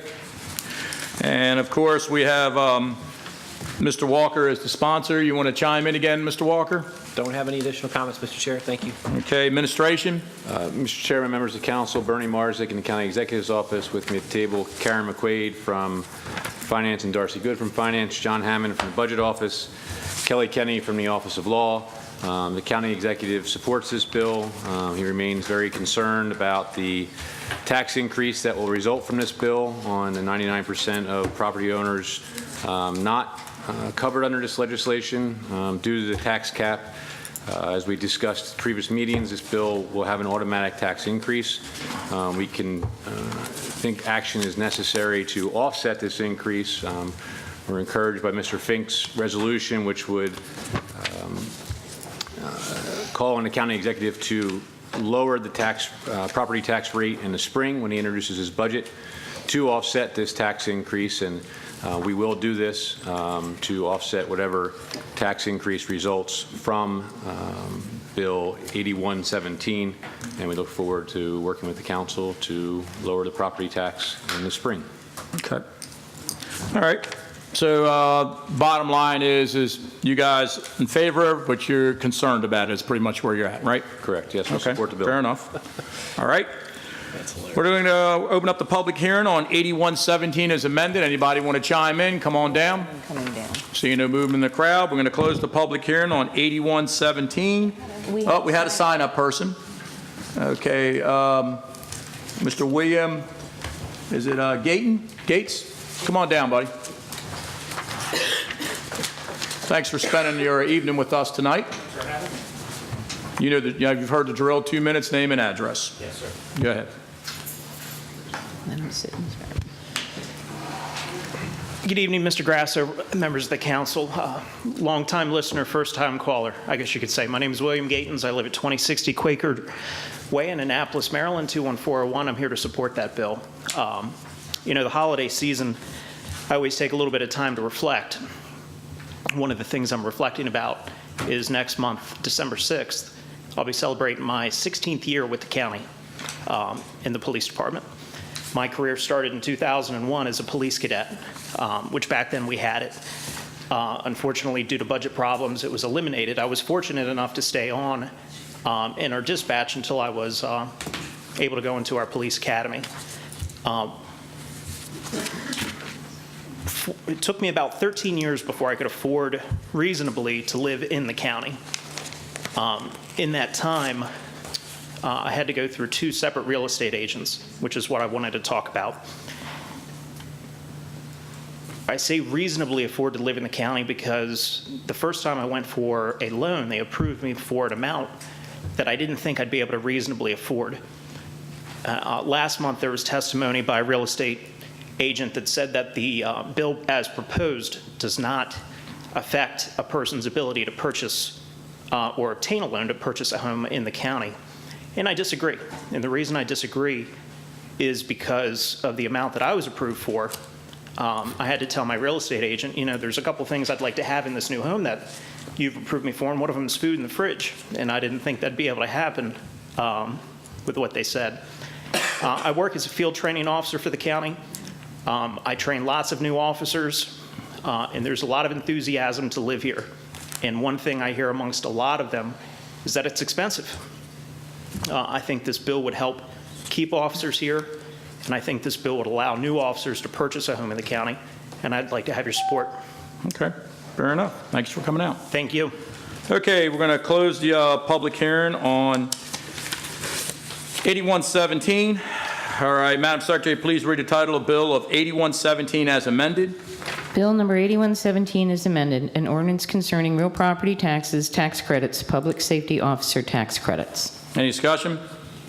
Okay, I'm going to throw my 2 cents in. I appreciate the author's attempt on this bill. I'm going to vote against this bill for the simple reason that I think one thing is good for one should be good for all. And my issue is that if you have a police officer living in an apartment, they see no benefit to this whatsoever. And I think everybody should be treated fairly with this, and I'd rather see a broad, if the county can afford it, a broad-based raise all the way across the board, which I think will do the same thing, but it will treat everybody fairly instead of just a few that want to buy the house. Someone might not want to buy a house and may want to live in an apartment or a townhouse that they rent, and they're not going to see any benefit of this because they don't own a home. That doesn't mean because they're a tenant that they're not going to live within Anne Arundel County or stay within Anne Arundel County. And so I think it's not fair to broad brush everybody to say, hey, you know, if you get this benefit, you know, you get to buy a house in Anne Arundel County. What if I don't want a house? I've got people today that just don't want to buy a house, and they still want to live here where they're at, and they're going to get no benefit of this bill. I know the intentions was meant for the right reasons, but I can say that I'm not going to support this bill. With that being said. Mr. Chairman. Okay. Mr. Peruka. May I? Just a brief comment. I've expressed myself about this bill before, and I have a problem with it because of its what I believe to be its lack of constitutionality, because it doesn't follow what I believe is the right reading of the Constitution with respect to the uniformity of taxation in classes and subclasses of land. What I think it's doing is creating classes of people, not classes of land. And as much as I respect the work of public safety officers, I think that's not a good idea. Okay. So I have the same reservations. All right. That being said, anybody else want to chime in? Seeing none. Madam Secretary, please call the roll on Bill number 8117 as amended. Mr. Peruka. Nay. Mr. Trumbauer. Aye. Mr. Walker. Aye. Mr. Smith. Aye. Mr. Fink. Aye. Mr. Pruski. Aye. Mr. Grasso. Nay. 5 in the affirmative, 2 in the negative. Bill number 8117 is passed. Okay. Madam Secretary, please read the title of Bill number 8317 as amended. Bill number 8317 is amended, an ordinance concerning Article 2, branches of county government, executive and judicial branches. Chairman, members of council, Bernie Marzick in the County Executive's Office. With me at the table, Lori Blair Klossmeyer from the Office of Law. This is the bill that we've discussed at previous council meetings. This is our rewrite of Article 2 for form, relevancy, and accuracy. We would ask for your support of this bill tonight. Okay. All right, anybody? All right, we're going to open up the public hearing on 8317. Anybody want to chime in? Don't see a sign-up sheet. Okay, we're going to close the public hearing on 8317. Let's see, and we've got an amendment coming up. All right, so let's start off with, Madam Secretary, please read the title of Bill 8317 as amended. Bill number 8317 is amended, an ordinance concerning Article 2, branches of county government, executive and judicial branches. Any discussion? Move to adopt, Mr. Chair. Okay. You just got to read it first. I know you're anxious. Okay, Madam Secretary, please read amendment number 3. Amendment number 3. This amendment modifies the selection process for the health officer to require advertising of the vacant position by the personnel office and requires final reporting of the advertising and recruiting process. Very good. Now, motion to adopt? Motion to adopt. We got a second. He prematured it. Let me hear it again. Second. All right, got it. Okay, and let's see, we have it. This is Mr. Smith. Yes. Go ahead. So I submitted this amendment because obviously the Board of Health is something that's been near and dear to me for a couple of years, and this body certainly has a process in that position being filled by qualified candidates. No doubt that the county executive would select someone that's qualified, but I certainly believe, if it's in my purview to do so, is to make sure that that we have an open process when it comes to that particular position, so that it's advertised and it leaves it in a manner that allows all types of people to apply for it. Since this council serves as the Board of Health and we have a role within that responsibility, that was the reason I thought that maybe we can have this change in that process. So, thank you, Mr. Chair. Okay, sounds good. Anybody else? All right, Madam Secretary, let's call the roll on amendment number 3. Can we hear what the administration thinks about it before we vote? I asked if you had anything else to say. You anything to say, Bernie? Mr. Chairman, you didn't ask me. Mr. Chairman, Okay. We're fine with this amendment. This is the current practice that personnel advertises this, as well as the state advertises when there's a vacancy. So the only change would really be to be, I guess, notifying the council of what that process is, and we'd be happy to do that. Okay, sounds good. Madam Secretary, please call the roll on amendment number 3. Mr. Peruka. Aye. Mr. Trumbauer. Aye. Mr. Walker. Aye. Mr. Smith. Aye. Mr. Fink. Aye. Mr. Pruski. Aye. Mr. Grasso. Aye. 7 in the affirmative, none in the negative. Amendment number 3 is adopted. All right, Bill 8317 is amended. Will be heard on December 4th, 2017. Madam Secretary, please read the title, Bill 8717. Bill number 8717, an ordinance concerning current expense budget, transfer of funds, and supplementary appropriations. Mr. Marsick. Mr. Chairman, members of the council, Bernie Marzick, the County Executive's Office. With me at the table, Stephen Theroux from Budget Office, Lori Blair Klossmeyer from the Office of Law, and I believe Emily Brandenburg is on her way to the table, Education Officer for the County Executive. Bill 8717 provides for the transfer of appropriation authority between the county departments within the general fund and other funds, and addresses unappropriated fund balances from grants. Section 1 of the bill transfers a total of $97,000 from the CAO contingency account. $17,000 of this will go to the Office of the County Executive for school meals deficiency, and $80,000 will go to the CAO Department for Board of Education Capital Investment Program peer review. I'll have Ms. Brandenburg go into more detail about these two transfers when I finish.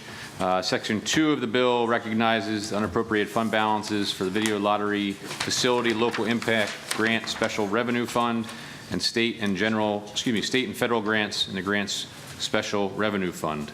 We will be offering an amendment at the appropriate time. Okay.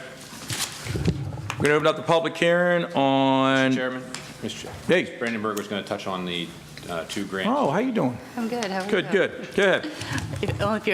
I'll keep myself brief. Essentially, the $17,000 is to pay off the negative meal account balances for any student across Anne Arundel County, any of the 82,000 who might be in fact running a negative balance at the end of the school year, or at the end of the before Christmas break. The $80,000 is to appropriate or hire MCM Build. It is a construction firm to give us an opportunity to value engineer some of the current Board of Ed projects, 3 elementary schools and 1 high school. The purpose of this is to have a second look and make sure that we are in fact spending taxpayer dollars as wisely as possible. And construction continues to go up 4 to 6% a year. State is relatively flat funding. The county has to pick up more and more, and we're just making sure that we are spending all our money as wisely as possible. Mr. Chair. Mr. Brumbaugh. Thank you, Mr. Chair. Ms. Brandenburg, so, did you see the blue letter? I did. So the auditor brought 2 points of concern to our attention that also concern me. The first is it's unclear based on this whether the Board of Ed would support this $80,000. And my understanding, being pretty closely tied to a couple of the elementary schools that are under design, is that train has left the station to some degree. And then, I mean, the last thing I would want to do is to delay those projects further so we can, or even go back and undo some of the design work that's already been done, because I know those communities are very anxious to get those schools. The second point, and then I'll ask you to address them both at once. The second point that was interesting to me, I hadn't considered this, is the firm that you mentioned, MCN, according to the blue letter, is showing some concern that if they were to get this work, it would preclude them from other construction work that potentially could be more lucrative for them. So I'm worried about allotting money to hire a firm who doesn't want to be hired. Understand. Let me start and answer your first question first. I think I'll probably have Mr. Sheknovich answer the second question. We agree. We sat down, we interviewed probably 5 different construction firms and value engineering firms, and absolutely, the auditor's correct. The biggest bang for the buck is on the front side. It's before you get through schematic designs, if you're going to, in fact, find some additional dollars. However, we still feel the exercise is valuable, because any lessons that we learn, we might have the ability to put forward on projects going forward. You know, Crofton has already left the gate, but as we continue to build new high schools, we have 2 new Old Mills coming up and a West County high school. There's important lessons that can be learned that can be applied to future projects. And we thought it was really important to have a firm that has experience in other counties across the state of Maryland, as well as Northern Virginia and DC, to bring their perspective to say, hey, here's some things you're doing well, and here's some items for consideration to potentially save yourself some money in the overall construction costs.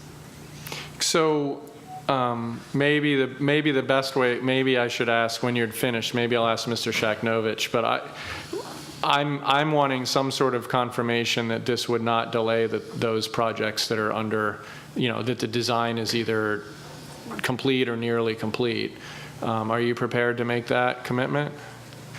I mean, if you're asking for $80,000, that's fine. It sounded like you're saying that could be used in future projects, but I don't necessarily want it to muck up the works of the projects that are underway. We don't either. I mean, in construction, time is money. And so yeah, big money. Absolutely. $80,000 is nothing compared to what it costs to get all these If there's folks. things that we can do that don't affect the construction timeline, we would absolutely be interested in implementing them. However, you know, the important thing is what are some lessons that we can learn moving forward as we, you know, embark on this enormous school construction. Okay. And what about the second point about the firm expressing some concern? Anne Arundel County Public Schools hire all their own construction management firms. I'll let Alec or Mr. Sheknovich answer that. We don't get involved in their purchasing and the hiring of their firms. So, well, let me make sure I understand you. So MCN is not 100% attached to this money at this point? Is that what you're saying? We have not contracted with MCN. This is who we would like to contract with, the county, and we would like to contract with MCN Build to do a value engineer on these 3 elementary schools and the high school. But they're not obligated. I mean, if we approve the $80,000, they're not obligated to do that work, correct? They may say no thanks. Is that right? Correct. And then in that case, are there other firms that are able to do this work? There was, like I said, we sat down and interviewed 5, and they were available. We chose MCN Build for the reasons I listed before, and that they had the manpower at this point to move forward with the review. So this was a sole source? Yes. But ideally. But they don't want to. I mean, but the blue letter says they have some concern on whether they would want to do this. So I'm a little confused if we're already committed to them or not. We do not. Yeah, let's,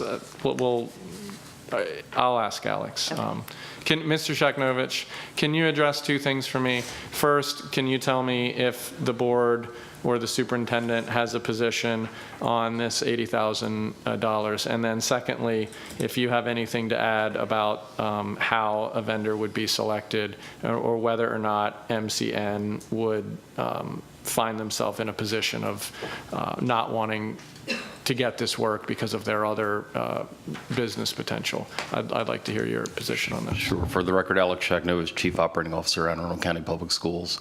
We are not supportive of the $80,000 element provision in this bill at all. In terms of whether it could delay the projects, well, Crofton High School is actually under construction. I think a couple, at least I see one face that was there the other night or the other afternoon. So that's under construction. So reviewing a design of a project that's already under construction, raises some questions clearly. But in terms of would it impact the project schedule, yes, it would, because obviously it takes time for this work to transpire. MCN or any other firm, we're projected to complete the design work on these projects by about February. So we're kind of in the tail end. We're well past the 50% phase of the project. So for this work to occur, for the deliverables, the results of this project to come, I'm not going to stop the design, otherwise that pushes my timeline back. If I get it too late, then I'm not going to be able to go to bid on projects because I'll have to take some time to analyze their suggestions, rework the drawings. If I've already garnered approvals, which I'm in the process of garnering from Maryland State Department of Education, Maryland State Department of General Services. If the recommendations and the changes are substantive, then I'll have to resubmit, so I'll have to go back through the regulatory process, at least at the state element at that stage. And then finally, like any other professional that works basically on an hourly basis, if the design's already progressed past a certain point and we're now asking them to alter late in the game, alter a design, they're going to say, terrific, at $180 an hour, I'll be happy to start from scratch if you want. So I'm concerned that some changes, changes to the drawings on Crofton, a project that's already been bid, permitted, is under construction, what the implications are for that project, and the timing-wise, what the implications are for the other three that are under design, that being Edgewater, Tyler Heights, and Richard Henry Lee. Finally, I did have a chance to talk with our purchasing official and our legal team. So I am not the purchasing expert. Both of them work for me. So essentially, this is the prevailing wisdom from the procurement arena. In the public procurement arena, basically you have to have sort of a transparent bidding process. You can't put a project in a position where somebody has institutional or insider baseball knowledge on a project, or even worse, could influence a project's design to embed within a project's design certain provisions that may lead them to be in a more preferential status in terms of bidding, because it would essentially set ourselves up for a potential protest to say, wait a minute, there's 9 of us bidding on this project, but one of them has insider knowledge, one of them worked on your design teams, one of them suggested changes that aren't as widely known and transparent to the remaining bidders in my hypothetical construct here, and therefore to a procurement official that would cause concern on the front side and certainly could set us up for a potential claim, a cause, a protest of the bid that would delay the bid from being executed while that's being adjudicated and heard, et cetera. So it could get a little messy. So let me ask you this, and I appreciate the objection based on the projects that are underway. If the scope of this was restrained in some way to be forward-looking instead of looking at the existing projects, would that be helpful to you, and would you still object to that? I think that's almost part of the conversation that, and perhaps I wasn't clear in the beginning, that we understand where we are in this process. I'll back up a little bit. Maryland Stadium Authority, when they took over Baltimore City Schools, said, okay, let's take a good hard look at how we're building these schools and let's see if we can't find some additional savings. Over 9 elementary schools that they have under construction now, they saved about 5% on each of them. It's about $21 million on almost half of another elementary school, essentially. And so they did a hard look as far as how they were building schools, what they were doing, and then forward thinking, forward moving, what can we do on our future projects to ensure that we've incorporated some of these suggestions and ideas that as we could do. And so this is essentially I'm all for that. This is essentially the same exercise here on the local level and having an outside expert. Right. I guess my concern is we're doing a transfer in this fiscal year and we're targeting projects that are under construction. I don't believe that we will save money on those projects. I actually think we're more likely to make it cost more because we somehow gum up the process. But I do support the future look at finding a way, and I'm sure the board would love to build their schools cheaper because then they can build more of them. But I'm almost thinking that maybe we should wait on this until we have a clearer understanding of the scope, because I've heard 2 different objections from Mr. Shaknovich, both of which I think seem rather compelling, but I've had my time. Okay, thank you. Mr. Walker. Given the concern, related to the specific delays of the schools that were mentioned, I mean, would you all be willing to put on the record that you'd look at school construction cost going forward and not impact the 4 schools that are Crofton and the 3 elementary schools? I mean, if that was as something you were willing to put on the record, I mean, if you're not, I'm not threatening. I'm just saying I've got an amendment getting drafted in the back to cut the $80,000 because I have no intention of delaying Crofton. But I fully understand the direction you're heading, and like Mr. Trumbauer, I support if there's a way for us to look at building schools cheaper, I'm all about it. I think, and I don't understand why the board would object to that either, but I also don't want to, I mean, if we can, okay, let's say just look at the schools, maybe using these as a template and say, okay, the metrics that we are using to build these schools and the dollars we're using to build these schools would be used for targeting future builds, then I have no problem. But if you're saying we're going to go back to the board and argue that they need to stop construction or slow down or change construction somehow on these schools, then I think that's a problem for me.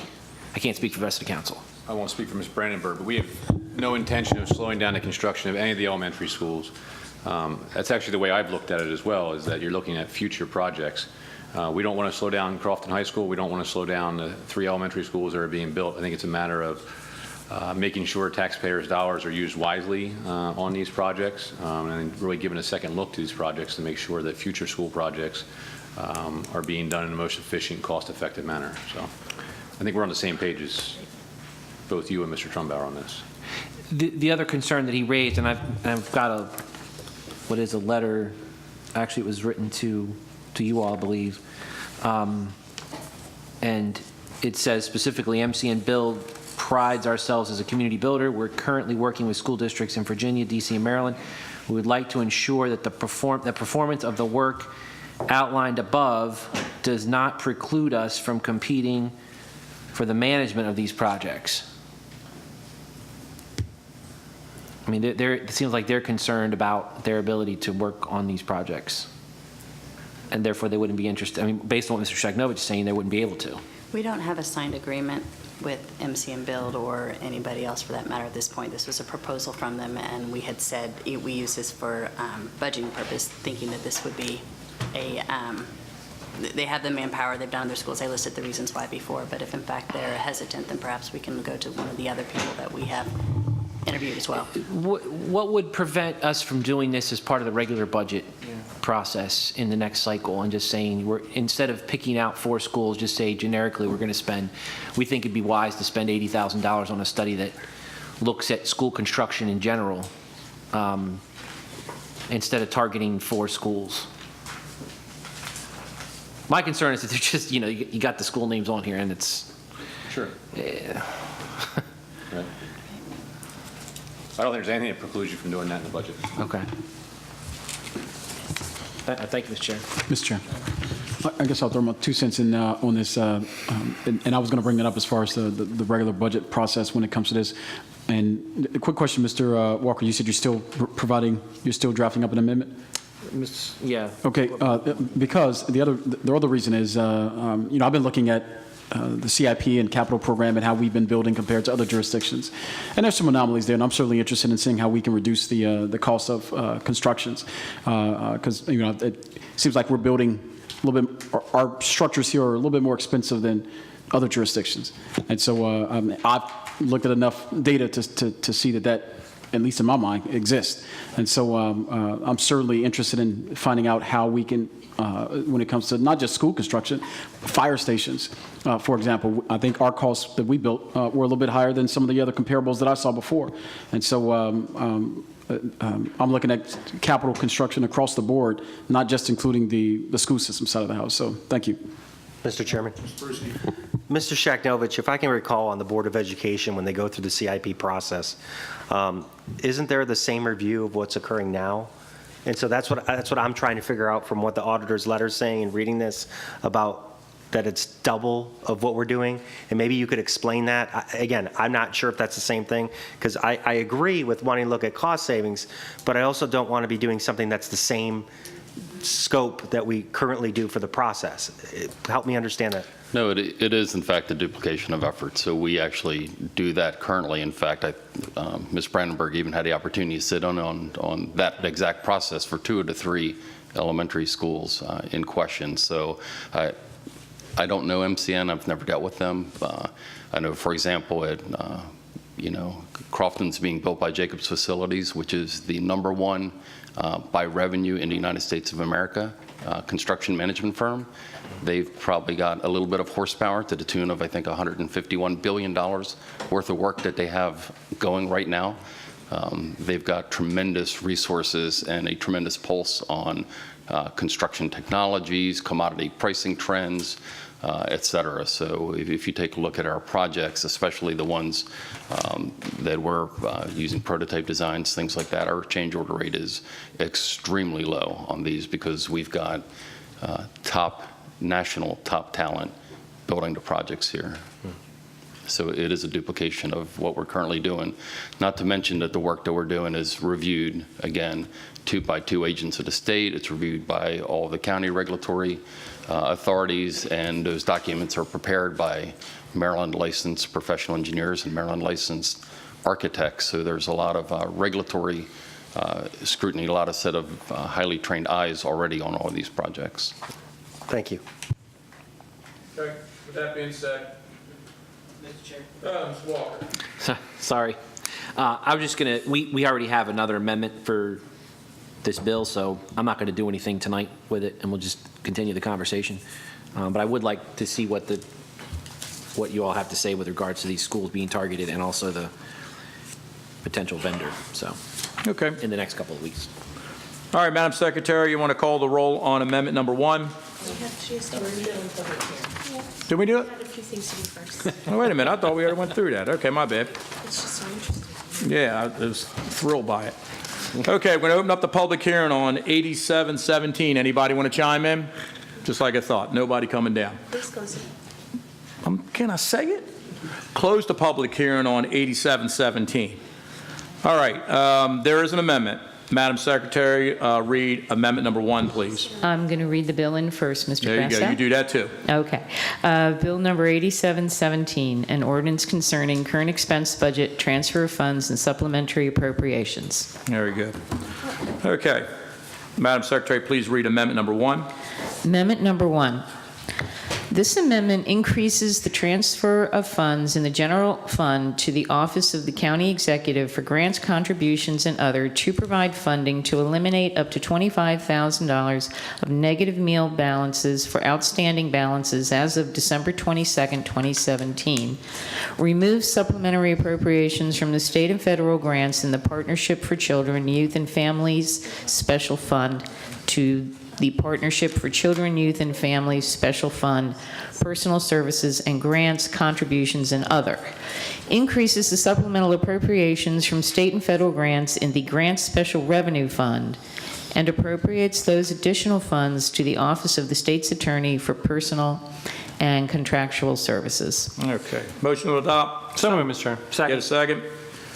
Discussion, administration? Mr. Chairman, this is just an amendment to address one of the auditor's concerns regarding the funds for the outstanding balances for the school meals. This would put it at $25,000 instead of $17,000, and also the grant for the state's attorney was awarded October 31st after the bill was introduced, so we're adding that in as well. Okay. Mr. Chair? Mr. Walker? So on the school lunch balances, is this something we've done in the past? I didn't recall this ever being done. No. What was the reasoning behind it? Was there a specific issue or a problem No. that we're? It's just a gesture. It's just a nice thing to do for families and communities that are struggling. Okay. And I thought, it's one time. and I read in here that it's being transferred to the Office of the County Executive for Grants, Contributions, and Other. But I thought that we had, with regards to the grants process, passed a resolution and then outsourced the grants through the different agencies within the county, so that we didn't actually have a category for grants anymore under the Office of the County Executive? Is that? Anybody answer that? Mr. Theroux.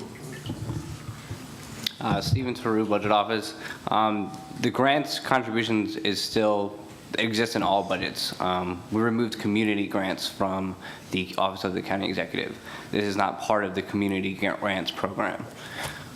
This is going to be a grant to a 21st century organization that's going to pass some money on to the Board of Education to avoid maintenance of effort requirements. Okay, thank you. Okay. Madam Auditor. Yeah, I just want to clarify something. Mr. Marsick said that I had expressed concern about the amount. Is that Correct, that the amount wouldn't. Well, that's not what I was saying. I was just saying that I was presented with a list that totaled more than what you were asking for. Correct. So that the list did substantiate what you were asking for. The increase in the amount's not something that I was recommending. I just wanted to clarify that.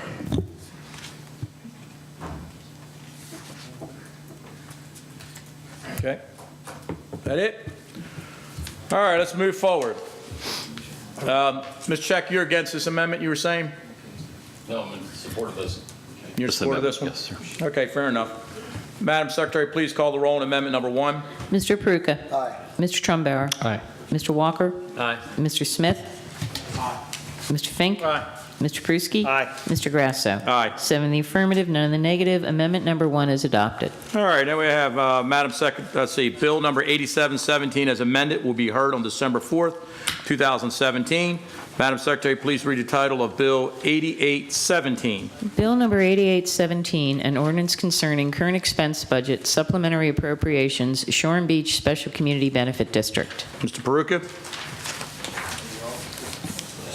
That's you. It says Mr. Peruka's sponsor, unless they messed up on No, that. that's a mistake, Mr. Chairman. This is our bill. Okay. Mr. Marsick? Mr. Chairman, members of council, Bernie Marzick, County Executive's Office. With me at the table, Tommy Adebu from Budget Office and Lori Blair Klossmeyer from the Office of Law. Bill 8817 is for Shoreham Beach Special Community Benefit District, and they've revised their budget in fiscal year 2018.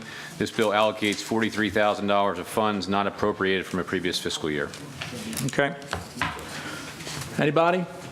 We're going to open up the public hearing on 8817. Anybody want to chime in?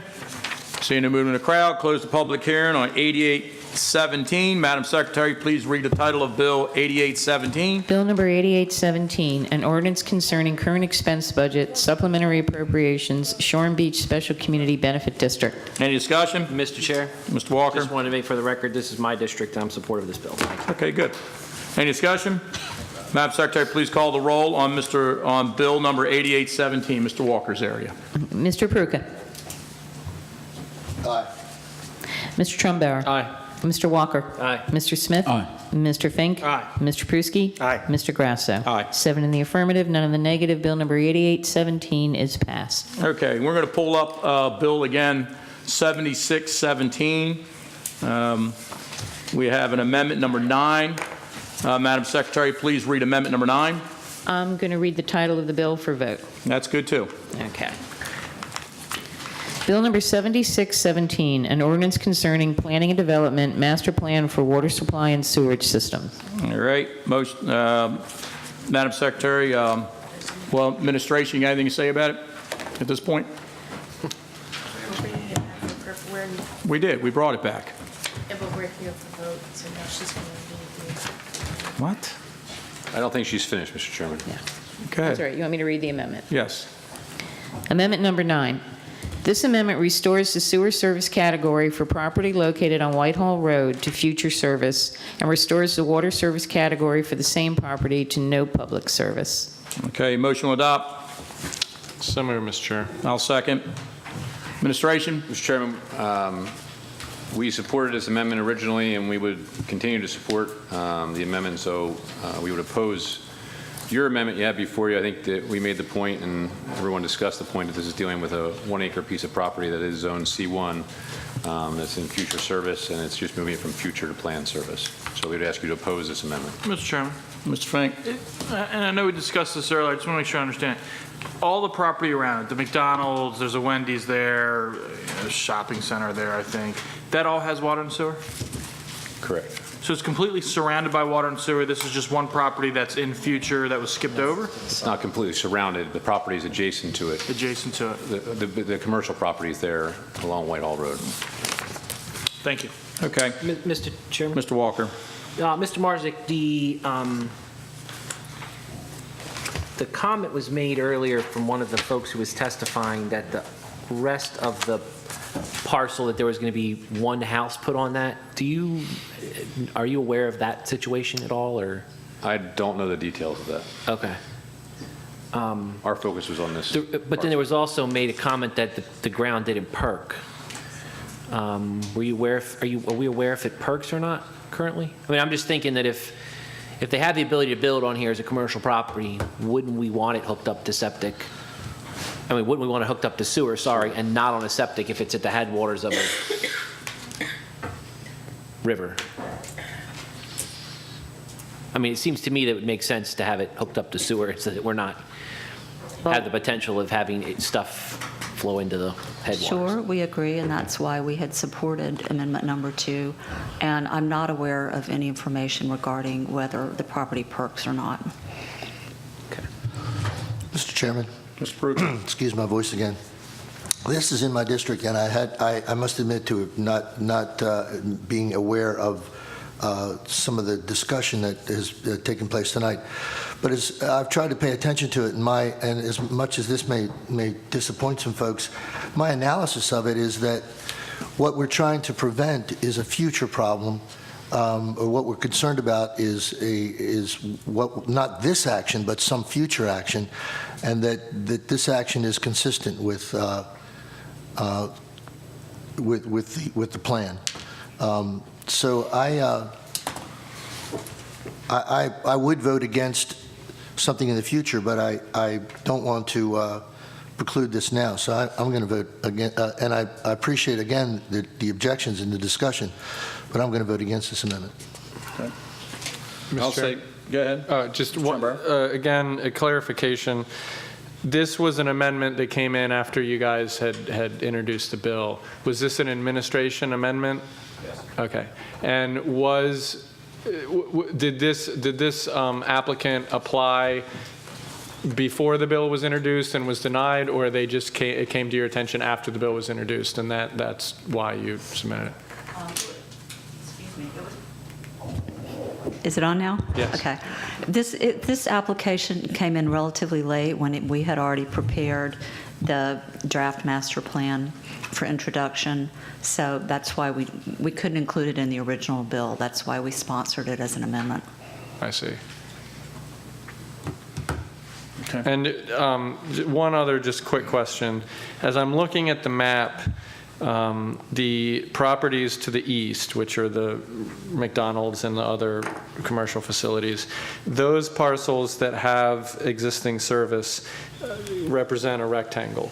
The parcel that we're discussing now as part of this amendment, why wouldn't it line up exactly with the edge of that rectangle to kind of square it off, if you will? Instead, it intersects the western edge of the rectangle like 3/4 of the way down. Because the area subject to the amendment is following a lot line. Oh, that's a lot line. And again, I believe the lot line is following the critical area line as well. Okay. Okay, thank you. Okay. I'm going to say once again, you smell fish, it probably is a fish. So y'all vote your conscience on this deal. All right, Madam Secretary, please call the roll on amendment number 9. Mr. Peruka. No, nay. Mr. Trumbauer. Aye. Mr. Walker. Nay. Mr. Smith. Aye. Mr. Fink. Nay. Mr. Pruski. Aye. Mr. Grasso. Aye. 4 in the affirmative, 3 in the negative. Amendment number 9 is adopted. Okay. With that being said, we're going to have bill number 7617. Okay, heard on December, what was it, Ms. Tate? December 4th, 2017. Okay, Madam Secretary, please read the title of resolution number 4617. Resolution number 4617, resolution supporting the Anne Arundel County Board of Education's fiscal year 2019 public school construction capital improvement program request for submission to the Interagency Committee on School Construction. All right, Mr. Marsick and friends, Sheknovich. Mr. Chairman, members of council, Bernie Marzick, County Executive's Office. With me at the table, Alex Sheknovich from Anne Arundel County Public Schools and Lori Blair Klossmeyer from the Office of Law. Resolution 4617 confirms the County Executive's support and letter support for the fiscal year 2019 school construction capital improvement program request of the Anne Arundel County Board of Education for submission to the Interagency Committee on School Construction. A copy of this letter of support should be with you. This is an annual process that we go through, and the approval of this governing body needs to be submitted to the committee no later than November 26th, 2017. We'd be happy to answer any questions council has. Okay. I don't have any. I guess nobody else does either, but we do have a no sign-up sheet on this one. Okay, we're going to open up to Mr. Smith. Mr. Sheknovic, and I know I kind of alluded to this earlier. Do you know how many high schools Howard County has? Chief Operating Officer for the record. They have 12 currently. They are in a process of vetting 2 parcels of land to begin construction on their 13th. You know how many high schools Montgomery County has? I do not. Okay. I think it's on the order of like 26 or something in that. Somewhere around it, yep. The reason I bring that up is obviously Anne Arundel County has 12 high schools, but yet Howard County has half of our population, and they got the same amount of high schools. If you look at Montgomery County, they have only, like you said, the order of 25, and so it's on the range of Howard County's sort of threshold when it comes to schools. So I bring that up to say, whatever we do going forward, education construction and building more high schools, if we're ever going to be even more competitive than what we are, we probably need to get on. I know we did it with the expansion of the debt affordability or the bond expansion. So I know we're going in the right direction when it comes to that. But I beat that drum because in my mind, if we're going to continue to be more competitive when it comes to our education, we have got to make these schools smaller, indoor, smaller classrooms, whichever one. Maybe we build more classrooms on the building, whatever the case is. But it blows my mind when I see Howard County has 12. They have half of our population, and we have 12, and yet we're educating twice as many students. So that's not your fault. That's not on you. I'm just sort of putting it out there for public consumption. It's more in line for us, the county government, and what we have to do to be more aggressive when it comes to this and to keep going that direction. So that's all. Thank you, Mr. Chairman. Okay. Put up the public hearing on 4617. Anybody would chime in? Seeing no movement in the crowd, close the public hearing on 4617. Madam Secretary, please read the title of resolution number 4617. Resolution number 4617, resolution supporting the Anne Arundel County Board of Education's fiscal year 2019 public school construction capital improvement program requests for submission to the Interagency Committee on School Construction. Any discussion? Hearing none, Madam Secretary, please call the roll. Resolution number 4617. Mr. Peruka. Aye. Mr. Trumbauer. Aye. Mr. Walker. Aye. Mr. Smith. Aye. Mr. Fink. Aye. Mr. Pruski. Aye. Mr. Grasso. Aye. 7 in the affirmative, none in the negative. Resolution number 4617 is adopted. Okay, Madam Secretary, please read the title, Resolution Number 4717. Resolution number 4717, resolution supporting a decrease of the property tax rate in the fiscal year 2019 budget. Okay, Mr. Fink. Thank you, Mr. Chairman. This is a resolution I'm putting forward. Mr. Marza kind of touched on it during the debate of the property tax credit for of our public safety officers. Essentially, I'm just asking the county executive to recognize that if he is to take the cap up to the max, that it would increase everyone else's taxes due to that tax credit, and to offset everyone's tax credit by the amount that we're giving public safety. Sounds just lovely. Okay. Any discussion? Administration? Should be. Good. You got Mr. Chair, members of the council, Bernie Mars, the county executive's office, we support this resolution. Obviously, I touched on this earlier, but reducing the property tax to offset the tax increase from the prior bill that we discussed, the public safety tax credit.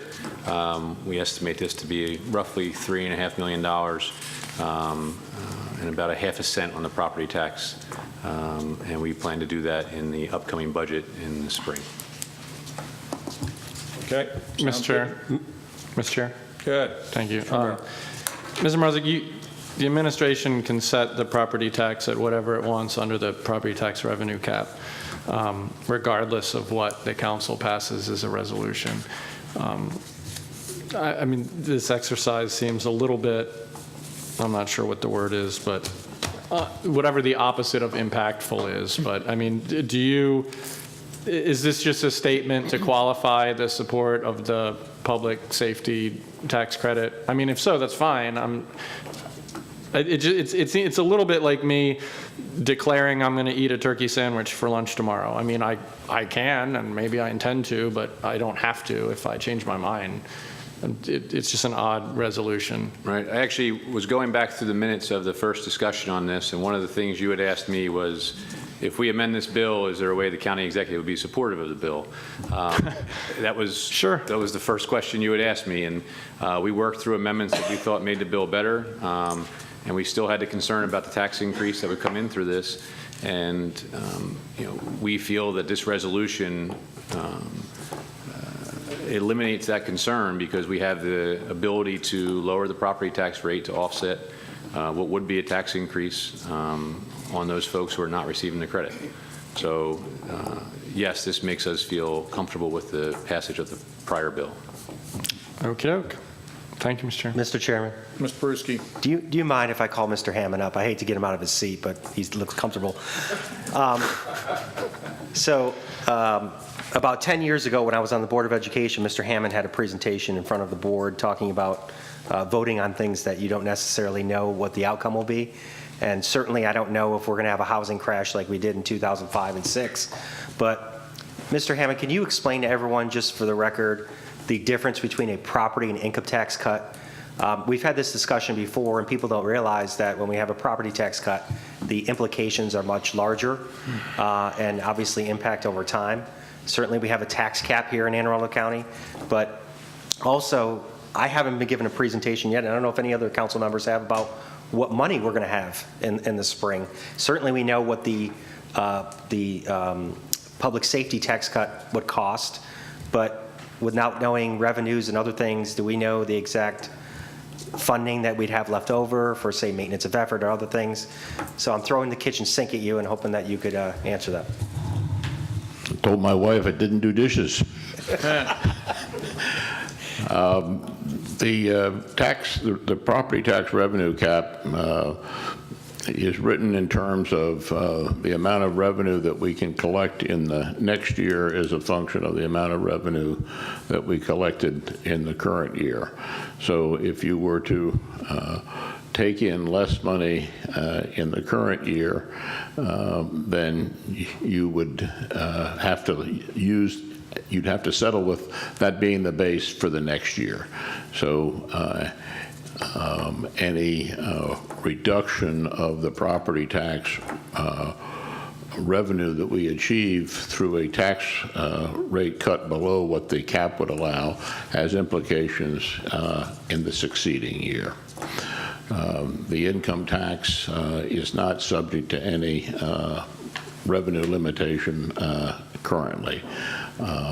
Right now, the only limitation is the rate that we can set. The rate in the county right now is 2.5%, and the state law allows a county to charge a rate of up to 3.2%. So in follow-up to my question, and again, we're talking about cuts, would a income tax cut have a better bang for the buck as opposed to a property tax cut? I mean, for working people, what if you're a renter? Mr. Grasso brought up earlier, if I don't own my house and I don't get a property tax cut, I don't see any benefit. Mr. Pruski, if I can answer that, the folks who don't own the property aren't going to see their taxes go up as a result of the prior legislation. That's the purpose of having it be a property tax cut. This is trying to offset the tax increase from those who will be paying that tax increase. Those who don't own property are not going to see their taxes go up as a result of that bill. I understand. I guess the point I'm trying to make through all this, Mr. Hammond, is that do we have projections? Do you know how much money we will have in the spring when I sit on May 1st and you hand me a number, knowing what will be in front of us to pay the county's bills? We have just started doing our preliminary revenue estimates for fiscal year 19. That's an important number to have as far as determining how much we can do from the expenditure side, because we have to have a balanced budget. You know, I have one of the factors that I'm waiting on to come in the next couple of weeks, hopefully, is we'll get our first report from the state controller on how much income tax we've taken in the first quarter of this current fiscal year, which will certainly form an information base for what I can project as far as income tax for next year. The property tax revenue cap is a function of the rate of inflation. The rate of inflation is determined in January. That guides us on what the maximum revenue we take in. Until we get that number finalized, I really can't make any firm projection on what the property tax revenues are. And those two revenues, property tax and income tax, amount to roughly 3/4 of the revenue that we take in for the county. So hopefully by the mid-December, I'll have a little bit better idea of where we are on income tax for not only fiscal year 18, but also just to help us guide for what our projections will be for fiscal year 19. And in February, when I get the CPI number for property tax cap calculation, I'll have an idea of how high we can go as far as property taxes are concerned. All right, thank you. Okay.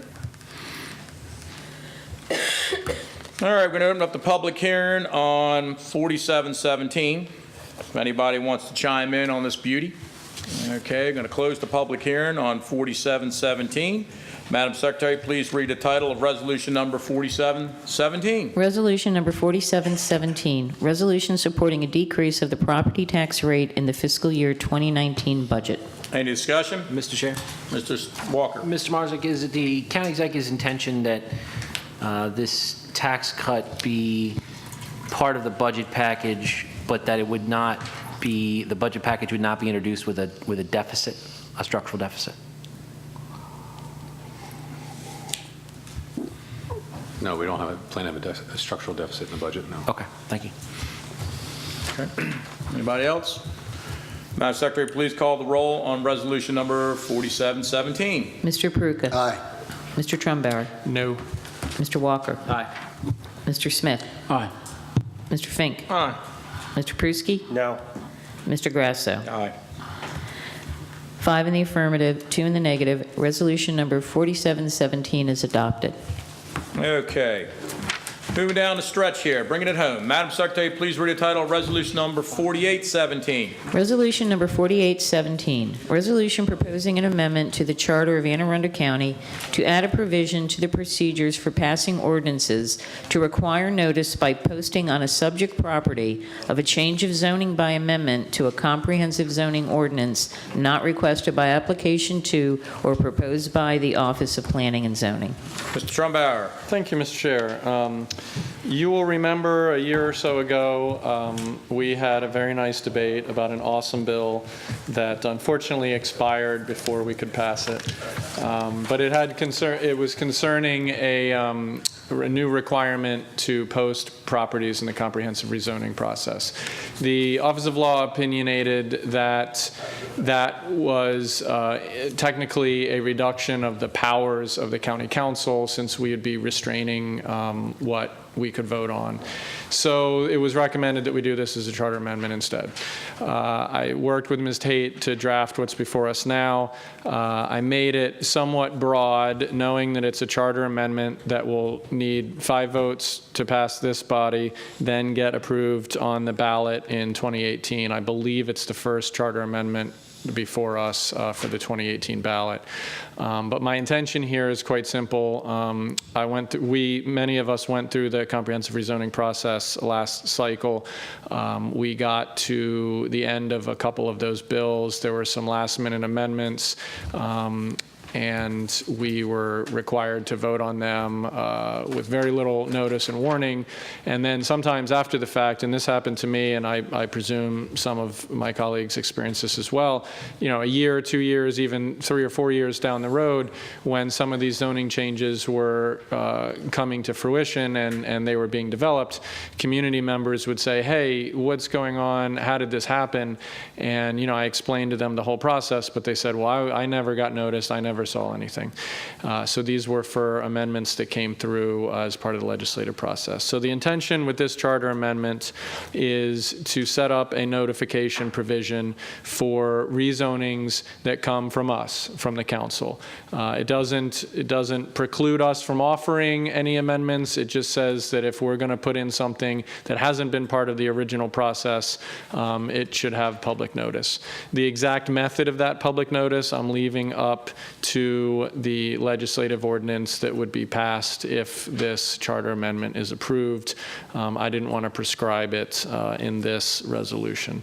So with that, I'll happily answer any questions or turn it over to the administration for their position. All right. Administration? Mr. Chairman, members of the council, Bernie Marzick in the County Executive's Office, with me at the table, Lynn Miller from Planning and Zoning, Greg Swain in the Office of Law.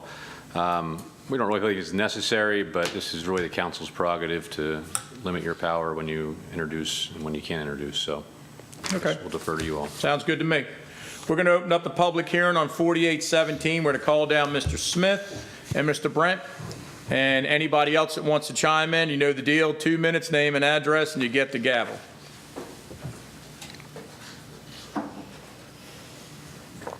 We'll start with Ms. Flickenstein. You go ahead and hit it first. Flickston, close enough, right? Yeah, close, pretty close. I got mine messed up, too. So Ann Flickston, 1337 Kinloch Circle, Arnold, Maryland, 21012. I think this is a really important issue. It's for those folks who don't know when a rezoning is happening. And the people that follow the process have all kinds of opportunity to go online, to go to the public hearings, but the late amendments go around all that. They aren't reviewed by Planning and Zoning, they're not posted on the website, and people actually don't know.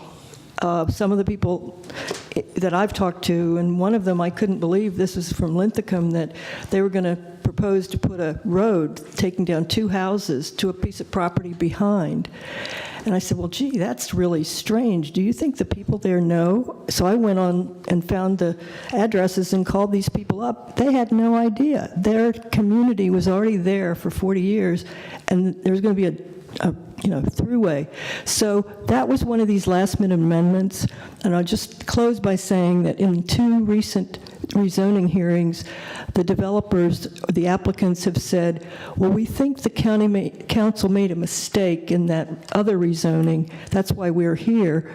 The other rezoning was a late amendment, and I don't know whether they knew about it. So it's being used two different ways.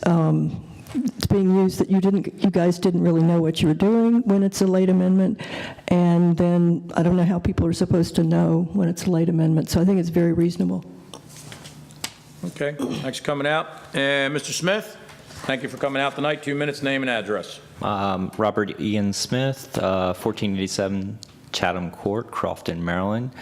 I'm here on behalf of the board of Crofton First. We're a smart growth advocacy group that basically of concerned citizens that try to monitor growth and development along the Route 3 corridor. We are definitely in support of this resolution.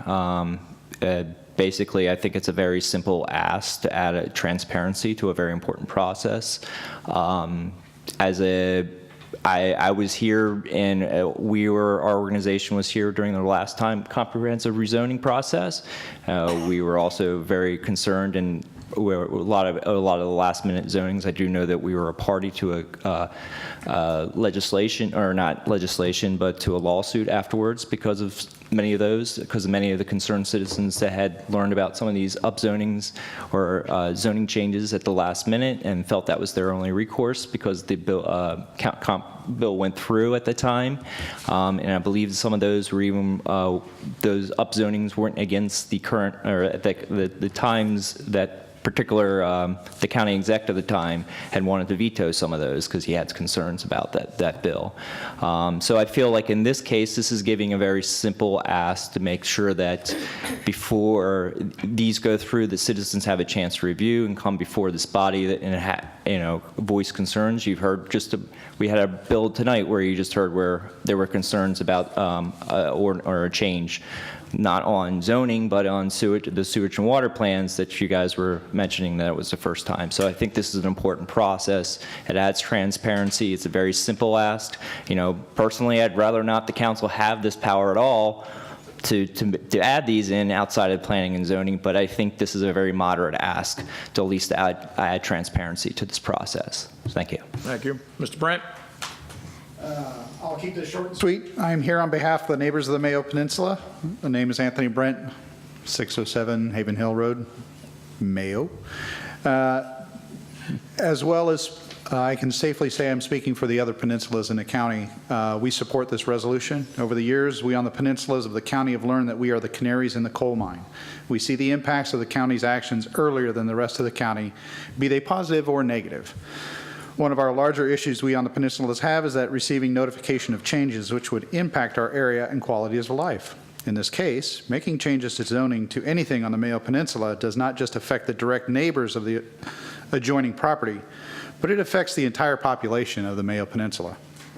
Allowing the citizens to have their voices heard is an important aspect of our life here in the United States. Election season is upon us, and the people's voices need to be heard. The people need a voice. This helps and is necessary. Thank you. Thank you much. Okay, we're going to close the public hearing on 4817. Madam Secretary, please read the title of resolution number 4817. Resolution number 4817, resolution proposing an amendment to the Charter of Anne Arundel County to add a provision to the procedure for passing ordinances to require notice by posting on a subject property of a change of zoning by amendment to a comprehensive zoning ordinance not requested by application to or proposed by the Office of Planning and Zoning. Any discussion? Here, Mr. Walker. Thank you, Mr. Chair. I'd like to ask the sponsor if they consider holding the resolution until the next meeting. I've definitely been in support of the concept that you're attempting to do. I mean, I think having the signage posted on the property is definitely a good thing. I would just like to see the prescription of the signage and what's allowed to be posted spelled out in the resolution. So instead of allowing the next council to, do I still get to talk? Allowing the next council to decide, I'd like to see the actual posting requirements included in the charter amendment.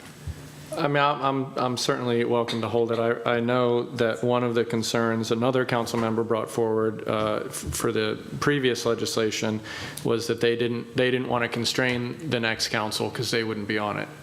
So there's kind of conflicting opinions there, but I mean, I'm happy to hold this to work out a consensus if we're going to get 5 votes.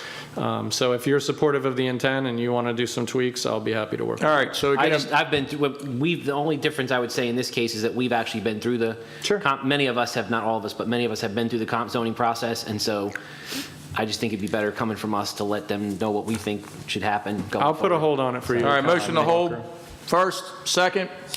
Madam Secretary, call a roll on a motion to hold Resolution 4817. Until the next meeting. To the next meeting. Mr. Pruka. Aye. Mr. Trumbauer. Aye. Mr. Walker. Aye. Mr. Smith. Aye. Mr. Fink. Mr. Pruski. Aye. Mr. Grasso. Aye. 7 in the affirmative, none in the negative. The motion to hold the vote on resolution number 4817 is passed. May I have a motion to adjourn? Move to adjourn, Mr. Chair. Second, all in favor, opposed, motion carries. County Council is adjourned until December 4th, 2017. Good night.